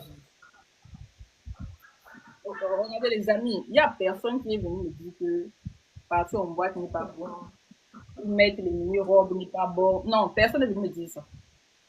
L'esprit que j'avais reçu a commencé maintenant à m'enseigner. C'est-à-dire que je me suis forcée. Vous savez le truc où je dis, continue quand même, vous savez, de temps en temps. C'est-à-dire que je me rappelle cette année-là, quand j'ai rencontré Jésus, moi, je partais en boîte vraiment. Vraiment, la boîte, c'était l'activité favorite quand on partait au pays. Attends, tu me parles de quoi? Les boîtes de Pointe-Noire, mais c'était le quartier. Les MB, c'était le quartier. Voilà. Donc, quand j'arrive ici, c'est pareil, ça continue comme ça. Et donc, au moment où je rencontre le Seigneur, je me rappelle cette année-là, je suis partie en boîte peut-être 2 ou 3 fois sur toute l'année. C'était déjà un véritable exploit. Et quand je suis partie en boîte, je me rappelle, je pense que c'était la dernière fois que j'y avais été. Je suis posée, je suis assise en boîte. C'est moi-même qui ai pris mon argent, je me suis maquillée, j'arrive. Et puis, je me pose la question de savoir qu'est-ce que je fais là. Question. Parce que, en fait, c'est ça que l'Esprit nous dit. Vous avez reçu un nouvel esprit. Et le nouvel esprit qu'on reçoit là ne peut jamais se plaire et se complaindre dans le péché. C'est faux, complètement faux. Si vous dites que vous êtes sauvé et que vous vivez confortablement dans le péché, ça ne vous dit rien. Vous sortez de là sans remords, sans quoi que ce soit, sans besoin de repentance. Mon frère, tu es peut-être dans la salle d'attente de l'enfer, mais dans l'église. Et tu n'es pas au courant. Ah oui. Beaucoup des églises là dehors sont des salles d'attente de l'enfer. Je vous assure que, vous savez, la première des choses, la première pensée qui m'est venue quand j'ai rencontré le Seigneur pour la première fois, c'est-à-dire que j'ai eu un feedback de toute ma vie passée où je pensais justement être sauvé. Et je me suis dit, mais attends, si j'étais morte à cette époque-là, où serais-je aujourd'hui? Ou la question à $1 milliard que personne ne se pose. Oui, si j'avais quitté le monde, parce qu'à cette époque-là, il y a des gens que je connais qui ont quitté le monde. Même quand on était à l'école, les Maïvis d'élite, on faisait les excursions, on partait, tu entendais souvent, oh non, pendant qu'on venait là, je sais pas qui, il y avait des voitures derrière, ils ont fait des accidents, ils sont décédés. Mais jusque-là, le Seigneur m'avait gardé. Et là, en fait, je vous assure que la première fois que vous rencontrez le Seigneur, la première des choses qui vous frappe, la pensée de la vie éternelle. La pensée de la vie éternelle. Donc, ça veut dire que si tu vis ta vie sans la pensée de la vie éternelle, parce que le péché est en lien avec la vie éternelle. Si tu es confortablement installé dans le péché, mais la mort peut te prendre à n'importe quel moment. Tout comme le Seigneur peut revenir à n'importe quel moment. Et si ça ne te dit rien, mais ton âme est en danger. Et combien même ça fait 15 ans que tu es dans l'église. Donc, tout ça pour revenir à cette question de la foi en Jésus. C'est à ce moment précis que j'ai réalisé que, il y a quelques années, j'ai fait une rencontre. Ah oui, j'ai fait une rencontre. Et cette rencontre, c'était Jésus. Et le cadeau qu'il m'avait quand je l'ai rencontré, c'est justement la vie, la véritable vie, cette foi et cette espérance. Et c'est ça qui fait qu'aujourd'hui, quelles que soient les situations difficiles dans lesquelles je passe ou je peux passer, je vis avec cette espérance. La Bible appelle ça le mystère caché de tous les temps. Maintenant révélé à la création, à savoir Christ en nous, l'espérance de la gloire. Moi, je ne viens jamais, vous savez, moi, je ne suis pas le genre de chrétien qui vient vous dire que Dieu va vous bénir, alléluia, recevez. Il n'y a rien à recevoir. moi, j'ai rien à vous donner. Mais oui, moi, oui, il n'y a rien à recevoir. Tout nous a déjà été donné et le principal, c'est déjà la vie éternelle. Et je dis toujours, j'estime toujours que si un chrétien ne se réjouit pas d'abord et ne fait pas du salut l'objet de sa joie, mais il y a un problème. Il n'y a rien que le Seigneur peut te donner qui va plus satisfaire ton cœur, parce que le salut, c'est la chose qui a coûté la vie de Jésus. Et même si en termes d'amitié, quelqu'un se sacrifie pour te donner sa vie, quand tu vas lui dire que non, moi j'avais besoin de l'iPhone, est-ce que l'iPhone est plus important que la vie qu'il vient de donner pour toi? Et le salut égale la vie de Jésus. Et toute la vie, des fois, je rencontre des chrétiens malheureux, des chrétiens plaintifs. Non, les chrétiens qui plaignent. Ils ont toujours des problèmes de solutions. C'est pour ça qu'ils courent derrière les charlatans là. C'est pour ça que c'est facile pour un chrétien de tomber entre les mains des charlatans qui vous disent tout le temps, venez recevoir, canaille prophétie. Mais comment ça, canaille prophétie? Si tu as une prophétie, donne la prophétie. Pourquoi tu nous poses la question si tu dois prophétiser? Et puis vous êtes là, prophétise. Mais comment ça prophétise? Vous n'avez pas le Saint-Esprit en vous. Vous ne parlez pas avec Jésus. Donc bref, tout ça pour vous dire que je ne sais pas quelle est la place de la foi dans la vie de chacun de nous, mais en tout cas en ce qui me concerne. Lorsque je suis arrivée à un point, et peut-être que ça ne t'est jamais arrivé, hein, mais croyez-moi que ça arrivera dans la vie de tout un chacun. Sur notre parcours de la vie éternelle, nous sommes en train de partir là. Le Seigneur de toute façon ne nous a pas promis une vie facile. Il dit que le chemin sera rude, mais il nous a promis d'être là. Donc peut-être que tu passeras aussi par ces temps-là, par ces temps difficiles où vraiment autour de toi il y aura peut-être le noir, un puits profond aussi profond que vraiment la lumière du jour te paraît tellement lointaine que tu te dis qu'il est impossible que tu t'en sortes. Et même lorsque tu seras arrivé à ce moment-là, souviens-toi que le Seigneur nous a dit qu'à lui rien n'est impossible. Et que lui, des fois, il permet que tu te retrouves au très fond de ce trou pour une très très bonne raison. Pour que tu réévalues finalement quelles sont les choses qui sont importantes pour toi. Quelles sont les choses qui comptent pour toi et quelles sont les véritables choses qui contribuent à ton bonheur. Moi, aujourd'hui, tu peux tout m'enlever. Hein. Et je pense que dans ce livre, je parle longuement de la santé. Mais même toutes les personnes qui me connaissent savent que je suis peut-être la personne la plus joyeuse qu'ils connaissent de leur entourage. Malgré toutes les situations par lesquelles, oui, moi tu m'appelles comme ça, je sors du bloc et tout, je sais que je te fais. C'est moi qui te fais rire alors que c'est moi qui sors d'un bloc opératoire. Oui, parce que cette joie, c'est le fruit de l'esprit, comme la Bible le dit. C'est une chose qui ne dépend pas des circonstances. Oui. Et il faut vraiment aspirer à être joyeux. Moi, c'est mon slogan. Tous ceux qui me connaissent savent déjà. Soyez toujours joyeux. Voilà. Et les plaintes, les trucs, non. Soyez toujours joyeux. Priez en tout temps et rendez grâce. Surtout, attitude d'action grâce. Très, très important. Très, très important. Peu importe ce par quoi vous passez. Donc, je vous assure que, je peux prendre le même exemple. C'est aussi glauque que ça peut être. Le Seigneur te prend 6 ans, te bloquer peut-être à l'hôpital à cause d'un cancer.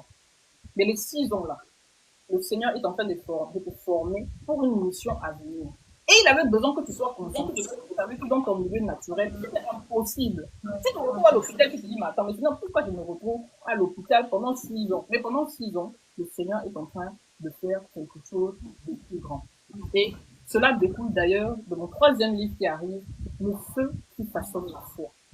C'est un livre Ah, justement qui parle des épreuves et qui traite justement de la question des épreuves parce que, moi je sais pas, moi j'ai l'impression que les chrétiens ne lisent pas. Non, j'ai l'impression qu'on ne lit pas bien nos Bibles. Les chrétiens sont souvent étonnés des épreuves. Tu ouvres le livre de Jacques. Jacques 1, verset 1. Mes frères, soyez heureux lorsque vous passez par des situations difficiles. C'est ça.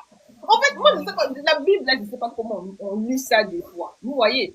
Parce qu'on suit les gens qui nous disent les psaumes, non, Dieu pourvoira, tu auras la tête et non la queue, et ainsi de suite. Regardez, les psaumes, d'abord, il faut savoir, les psaumes, hein, ce sont les prières de David. Pas tous les psaumes, mais une bonne partie des psaumes, ce sont les prières de David. C'est ce que David disait à Dieu quand il passait par ces temps difficiles, quand il voulait rendre grâce à Dieu, ou ainsi de suite et tout. Oui, tu peux prendre ça pour faire des prières ou pour chanter des cantiques. Mais la parole de Dieu n'est pas qu'au psaume. La parole de Dieu, c'est son entièreté de Genèse à Apocalypse. Là, déjà, quand tu parles d'Apocalypse, oh, moi, je n'aime pas ces livres. Mais comment ça, tu n'aimes pas ces livres? On te parle des livres de révélation, des choses à venir. Toi, on vit dans un monde des choses à venir. Tu ne veux pas savoir les choses qui sont à venir alors que c'est écrit. Moi, je ne sais pas, ça va? Everything. Non, mais attends, est-ce que ça va? Alors que c'est là que le Seigneur a écrit les choses les plus importantes. Si tu ne fais pas ça, si tu ne te réponds, voilà, il écrit les lettres de cette église-là. Quand tu lis les lettres de cette église, tu lis bien. Si tu ne te réponds pas, puisses-tu être chaud ou froid. Mais ce sont des directives claires de l'église que toi et moi nous sommes. Et que chacun de nous, justement, doit, c'est-à-dire que je dois être là, aussi de veiller. Le Seigneur a dit que dans les derniers temps, l'amour du plus grand nombre se refroidira à cause de l'iniquité. Est-ce que mon amour s'est refroidi? Le Seigneur parle des 10 vierges. Il dit que dans les 10 vierges là, 5 sont folles, 5 sont sages. Suis-je dans les vierges sages?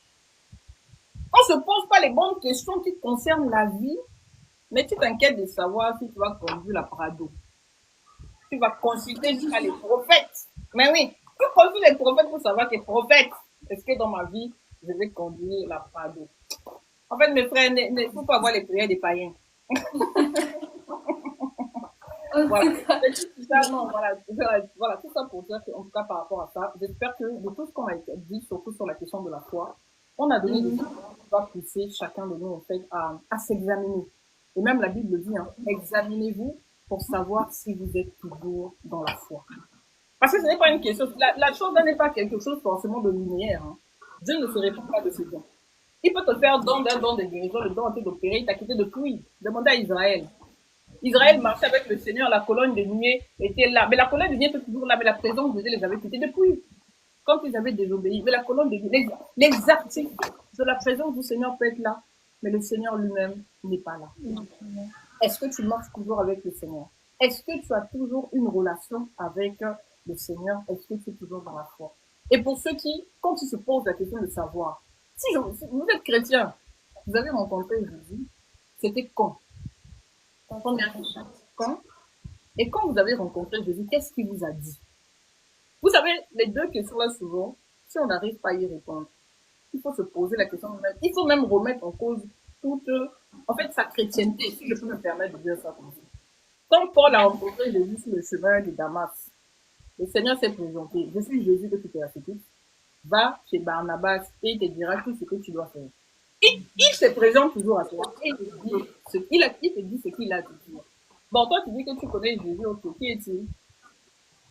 Il y a beaucoup de gens, quand tu leur demandes qui est Jésus. Oui, mais tu sais, il est écrit dans Jean 3,16. Non, je ne te parle pas de Jean 3,16. Voilà. Si tu me dis, moi j'ai une amie ici qui s'appelle Chouchou que je connais depuis le collège. Si tu me dis qui est Chouchou, moi je vais te dire que c'est une bavarde, c'est une moquette, c'est quelqu'un qui aime rire. En fait, la réponse que je vais te donner ne se trouve pas dans les livres. La réponse que je vais te donner se trouve dans la relation et dans la relation que j'ai avec elle. Et c'est pareil pour le Seigneur. Le Seigneur n'est pas quelqu'un de lointain. Si tu ne sais pas répondre à la question de savoir qui est Jésus, moi si je réponds la question de savoir qui est Jésus, je vais te dire c'est un gars qui aime se déguiser. J'ai jamais vu un gars qui aime se déguiser comme ça, comme Jésus. Comment? Il arrive chez toi même comme un sans-abri. Dans la Bible, il arrive là comme un ange. On te dit là, c'est un homme. Et puis, oh, moi, je dis, mais attends. Mais je dis, pour que je sais pas, peut-être au ciel, il y a des vidéos de cache-cache. Vous amusez, je sais pas. Mais, oui. Mais en fait, c'est un fait qui est personnel. Que, en fait, c'est au plus je lis ma Bible, au plus je passe du temps avec le Seigneur, je me rends compte que, mais c'est un gars qui aime se déguiser. Quand tu dis que toutes les choses que vous aurez fait. Celui qui donne même un verre d'eau à l'un des plus petits de mes serviteurs, c'est à moi. Donc, ça veut dire qu'il faut considérer que le serviteur, là, c'est Jésus. Mais le voilà, comme ça, on le cherche partout, Jésus, mais il est là partout. Je te dis qu'il c'est un gars de multifacette. Il peut t'apparaître comme ça, c'est un enfant qui vient te parler. C'était lui comme ça qui vient d'arriver, puis il te dit quelque chose. Donc voilà, la relation conduit justement à cette proximité avec le Seigneur qui fait que bah, tu sauras des choses sur lui. Et plus nous allons avancer dans ça, on est personne arrivé, hein.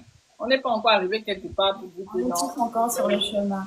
On est personne arrivé. Nous tous, nous sommes en train de courir là de manière à remporter le prix de la vocation céleste en Jésus. Personne n'est arrivé. Mais que le Saint-Esprit, voilà, nous aide tous. Vous savez, des fois, on fait des réunions comme ça, il y a des personnes qui sont là. Parfois, même dans la vie, on va jamais se rencontrer. Hein. Mais même si on ne se rencontre pas sur cette vie, j'ai envie de nous dire, puissions-nous nous retrouver au ciel. Et j'ai envie de terminer par joyeux Hunger Game. Et puisse le soir nous être favorable. Merci beaucoup à toi, Lia. Et j'aimerais te dire une phrase que tu as écrite dans ton livre, je pense qu'il illustre un peu ce que tu as dit. C'est que nous sommes aujourd'hui et le fruit silencieux de nos batailles d'hier. Alors, en tant que chrétien, en tant qu'enfant de Dieu, ne négligeons pas nos batailles ou encore ne considérons pas toujours nos batailles comme étant voilà, la punition de Dieu, parce que non, en tant que chrétien, on considère ça comme des punitions, mais vraiment comme étant, j'ai envie de dire, une école de formation. Quelqu'un a dit ça là, je suis encore à l'école de formation, oui. Donc, considérons ça vraiment comme une école de formation qui va justement produire le fruit idéal, le fruit parfait que Dieu désire que nous soyons en réalité. Merci beaucoup en tout cas pour cette exhortation que tu nous as donnée, vraiment sur le salut. J'avais ma toute dernière question avant de t'inviter justement à nous faire une prière. Parce que, comme je l'ai dit au départ, c'est une réunion vraiment d'enfants de Dieu, de chrétiens, de tout le monde, j'ai envie de tout le monde, tous ceux qui vraiment veulent rencontrer le Seigneur, vous êtes invités au TN Break et merci à ceux qui sont encore là. Donc, ma dernière question, nous avons parlé de la poursuite du bonheur, de qu'est-ce que le bonheur, où est-ce que le trouver, où est-ce que les gens pensent pouvoir le trouver et finalement ne le trouvent pas. Tu as mentionné le fait que je t'ai retrouvé là face à ces différentes caisses que initialement tu considérais comme ton bonheur. Il y avait peut-être le mariage, peut-être ton emploi, peut-être tes amis, ta famille ou des opportunités que tu avais vraiment voulu obtenir et au final, quand tu les as obtenues, tu te dis, bon, finalement, c'était pas ça vraiment le vrai bonheur. Et quand tu les retires, j'ai apprécié, ça m'a fait fondre le cœur même quand tu l'as dit. Quand j'ai tout retiré, je me suis demandé, mais finalement, qu'est-ce qui me reste? Et je me suis rendu compte que c'était Jésus. Et tu as dit quelque chose, tu as dit, même sur mon lit d'hôpital, je partais sans toutes ces choses que je pensais qui étaient source de mon bonheur. Je suis partie seule, mais avec Jésus. Et c'est vraiment ça. Jésus est réellement la source, j'ai envie de dire, de tous les bonheurs. Et j'aime dire souvent quelque chose. Prenez-moi tout ce que vous voulez. Ce qui est certain, c'est que mon Jésus, là, vous ne pourrez pas le prendre. Et ça m'a fait vraiment fondre le cœur de t'entendre dire quelque chose de plus ou moins similaire. Ça m'a encouragée. Je me suis dit, bon, finalement, je suis quand même sur la bonne voie. C'était vraiment encourageant. Alors, ma dernière question elle parle du bonheur. Comment finalement distinguer ce bonheur qui émane de la vraie paix intérieure? Parce qu'après tout, ce n'est pas avoir la dernière Prado, ce n'est pas avoir les enfants, parce qu'après, on peut aussi finir par avoir les dépressions. Ce n'est pas avoir un mari ou une épouse, parce qu'au final, on peut finir assassin, hein. Tellement il y a des problèmes, on finit par tuer l'autre, ou le travail qui va nous rendre malades, etc. Mais vraiment, comment faire la distinction entre ce bonheur qui réellement émane d'une paix intérieure et ce bonheur qui, en réalité, n'est juste qu'une compensation d'une douleur, d'une blessure, ou voilà, d'un désir de paraître, si je peux dire ça comme ça. Comment faire la distinction de ce qui est réellement le bonheur qui apporte la paix intérieure? Ok. Déjà, pour répondre à ta question, j'aimerais dire que la définition du bonheur sera vraiment quelque chose de propre à chacun. Il n'y a personne qui va donner une définition universelle du bonheur. Et c'est justement ce que le livre emmène à faire. Le livre n'emmène pas à dire le bonheur c'est. Mais le livre emmène à le questionner. Est-ce que ça, si, c'est véritablement le bonheur? Et finalement, c'est quoi le bonheur et à quoi j'associe la notion du bonheur? Et pour rentrer vraiment dans le détail de ta question, c'est souvent au niveau des efforts. Si vous faites des efforts, ou si vous devez faire des efforts pour obtenir un quelconque bonheur, ça c'est souvent les résultats des blessures et autres. Mhm. Parce que la véritable paix, elle est là en fait. Elle est répandue en nous, dans nos cœurs.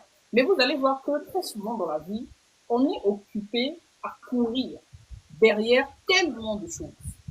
En fait, on est tellement omnibulé par c'est quoi l'étape suivante, c'est quoi le suivant, c'est quoi que je dois avoir après que on ne prend finalement même pas le temps d'apprécier ce qu'il y a autour de nous. Comme je le dis souvent, même dans nos prières d'action de grâce, je dis souvent que nous ne devons pas être chiches dans les actions de grâce. Pour la simple et bonne raison que chaque matin, chacun de nous a un capital de 24 heures de renouveler son demande. Personne ne prie avant de dormir pour dire que Seigneur, demain renouvelle-moi le souffle de vie. C'est faux. Souvent on dit que Seigneur, protège-moi de la nuit. Ton réveil de chaque matin ne dépend même pas de ton alarme. Ça ne dépend pas de l'appareil que tu as posé qui te réveille. Ça dépend de la grâce. Donc, quand tu te lèves, tu ouvres ta fenêtre, tu peux voir. Vous savez combien de personnes dans ce monde sont nées aveugles? Tu peux entendre. Vous savez combien de personnes sont sourdes? Tu peux parler. Tu sais combien de personnes, est-ce qu'on sait combien de personnes sont muettes? Tu peux respirer par toi-même. Vous savez combien de personnes vivent avec des pacemakers ou des appareils, comment je peux dire, rajoutés superficiellement. Tu as tous tes membres qui fonctionnent. Est-ce qu'on sait combien de personnes sont handicapées, tétraplégiques, paraplégiques? On n'a aucune idée de toutes les réalités. Et toi, tous les matins, tu dors, tu te réveilles, le Seigneur te fait grâce. Et toi, tout ça qui fonctionne, tu peux te lever, tu peux regarder le soleil du matin, tu peux entendre les oiseaux chanter, tu peux prendre un thé, un café. En fait, comme je disais tantôt, en fait, la paix, non, et même le silence se trouve dans ces petites choses. Voilà, en fait, c'est dans les choses simples de la vie qu'on apprend finalement à être reconnaissant.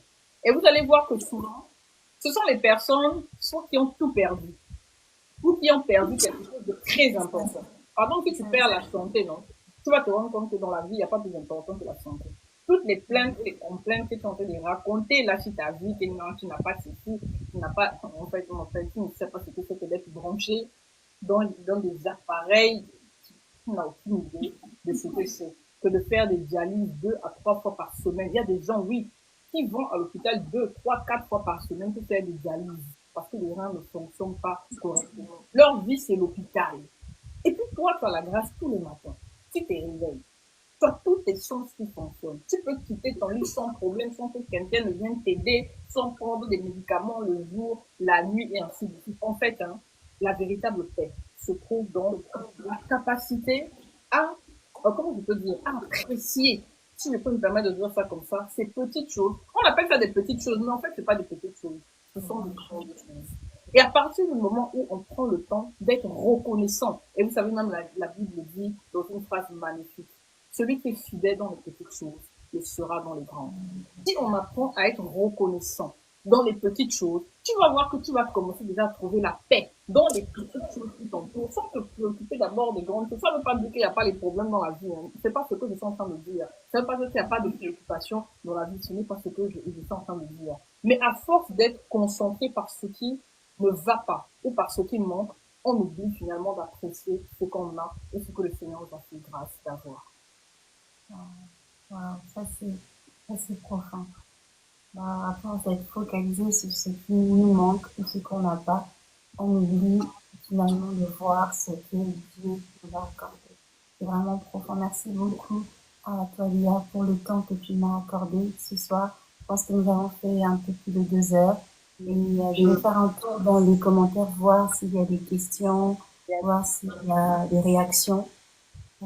En tout cas, depuis là, je lis, il y a des remerciements. Merci pour ces moments d'exhortation. Merci pour ce moment de partage précieux et agréable. Tu es une femme forte et belle.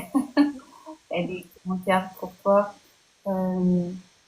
Alors, j'essaie de voir s'il y a des questions avant que nous puissions mettre fin à ce live. Merci pour les conseils. Ils sont en train de dire merci pour les conseils. Alors, il y a quelqu'un qui demande une citation. Malheureusement, je ne sais plus exactement de quelle citation il s'agit. Beaucoup de choses ont été dites. C'est ce que tu avais dit, mais c'est pas fait dessus. Sur du livre, je pense. Non, c'était un truc que tu avais. Oui, tu avais repris du livre, mais après tu l'avais reformulé, je crois. Mais Waouh. Ok. Bon, je vais bon, tellement. J'ai tellement surligné le livre, au final, je ne sais même plus c'était laquelle. Mais je vais chercher et puis je vais revenir.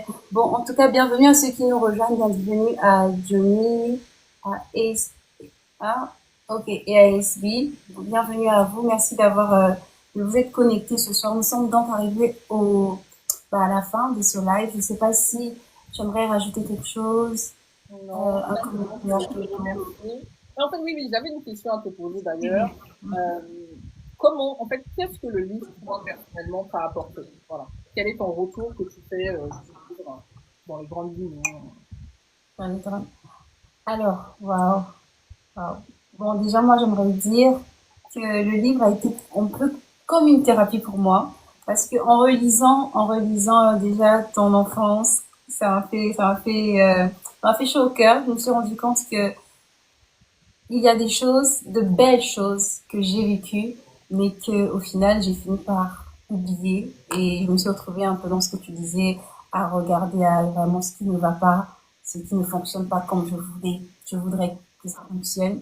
Et en relisant ton histoire, ton enfance, ça m'a rappelé aussi certaines époques, moi personnellement, avec mon père. Donc, te lire m'a ramené à faire comme une introspection aussi. Et ça m'a aidé à me dire que voilà, finalement, on n'y arrive pas, quoi. Le bonheur, c'est pas dans tout ce à quoi on pense que c'est simplement cette paix intérieure. Moi, c'est pourquoi j'ai souligné d'ailleurs, à la fin où tu parles, tu dis ce que ton cœur cherche en silencieux, celui qui t'a formé, le sait. Ça m'a encouragée à aller un peu plus vers mon créateur, de me dire, écoute, ouais, c'est vrai, tu veux beaucoup de choses, il y a beaucoup de projets, mais au final, ce sont les dessins des yeux qui vont s'accomplir et tu ferais mieux de te rapprocher de ton créateur. Alors, en quelques mots, moi, je dirais, ton livre m'a encouragé à repartir, aller, on envie de dire, aller un peu plus en profondeur dans ma relation avec Dieu et dire, Seigneur, écoute, je suis là, parle-moi, je suis ta fille, parle-moi simplement. Donc, ça m'a vraiment c'est dans ce sens-là que ton livre, moi, personnellement, m'a parlé.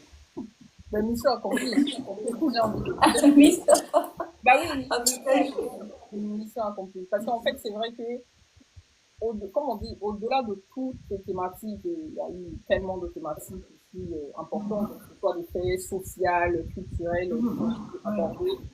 C'est vrai que je voulais vraiment terminer, mais en même temps, comme je dis, c'est mon identité et c'est aussi limite la clé que j'ai trouvée dans toutes ces épreuves. Terminer ce livre vraiment en nous ramenant vraiment chacun de nous à l'essentiel. Maintenant, si tu n'es pas croyant, c'est une porte ouverte, on va dire ça comme ça, mais comme pour toi qui es croyant, si en tout cas à la fin de ce livre, ça t'a donné envie en fait de repartir vers le Seigneur, j'ai envie de dire vraiment, mission accomplie. Vraiment, non, non, Jésus est content. Non, et si Jésus est content? ce qui est sûr, Jésus est content. En tout cas, ça, c'est sûr qu'il est content. Et en tout cas, merci pour ce livre. Merci beaucoup. C'est réellement une bénédiction. Il y a quelqu'un qui demande comment se procurer ce livre. Alors, pour Angela, toi, tu es ici à Brazzaville, c'est à la FNAC. Juste à la FNAC de Brazzaville, tu pourras obtenir le livre. Il est au montant de 15 000 francs, au prix de 15 000 francs à la FNAC. C'est un livre bien exposé d'ailleurs. Tu vas pas le rater, ça c'est sûr. Alors, je vais donc te demander, s'il te plaît, de nous bénir, Yes, parce qu'au team break, on se sépare toujours par une prière de notre invité. Et yes. est-ce que tu peux nous bénir? Yes, nous allons prier de notre Père, nous voulons te dire merci. Toi qui es le maître du temps et des circonstances, et toi qui as permis ce moment.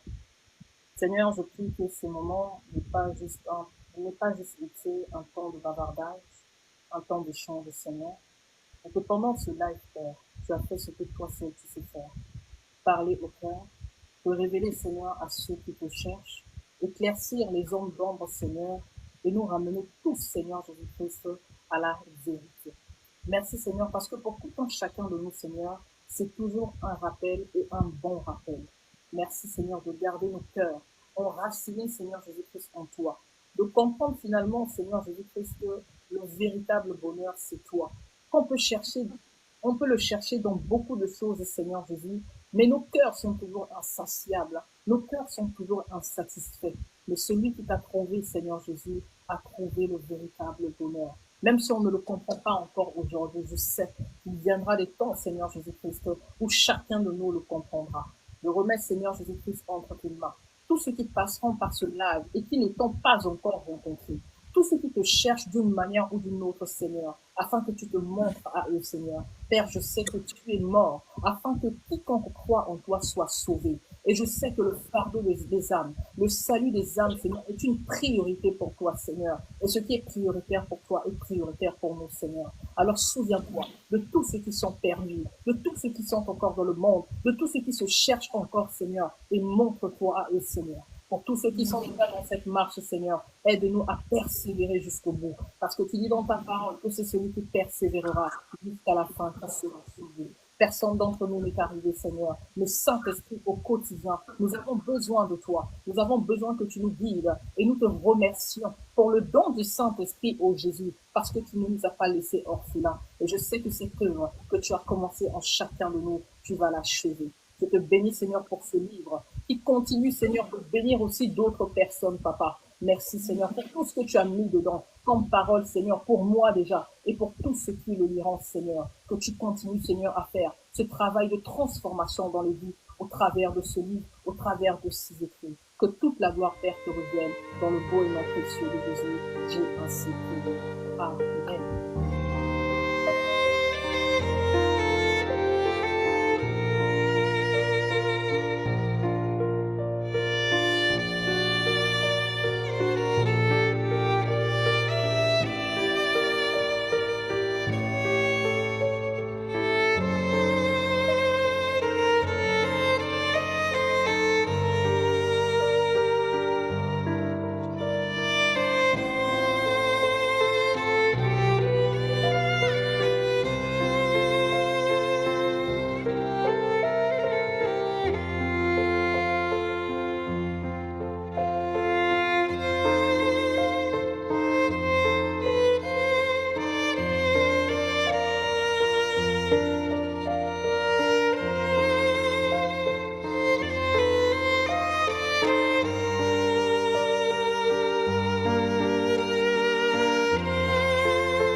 Amen, amen.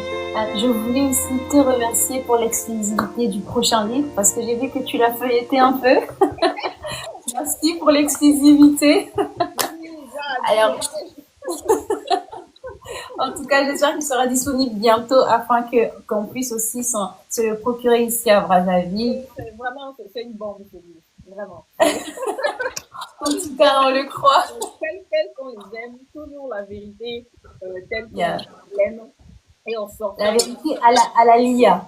Je pense que c'est plutôt le Seigneur. Vous savez, c'est vrai, même dans nos caractères, on pense que telle personne est comme ci, telle personne est comme ça. Mais vous allez voir que dans la Bible, même quand le Seigneur a choisi ses disciples, chacun avait son caractère. Chacun avait, exactement. Peut-être quelqu'un de difficile. Il faut pas les voir comme ça. Il était très téméraire, il donnait du fil à retordre à Jésus. À Jésus, ça c'est clair.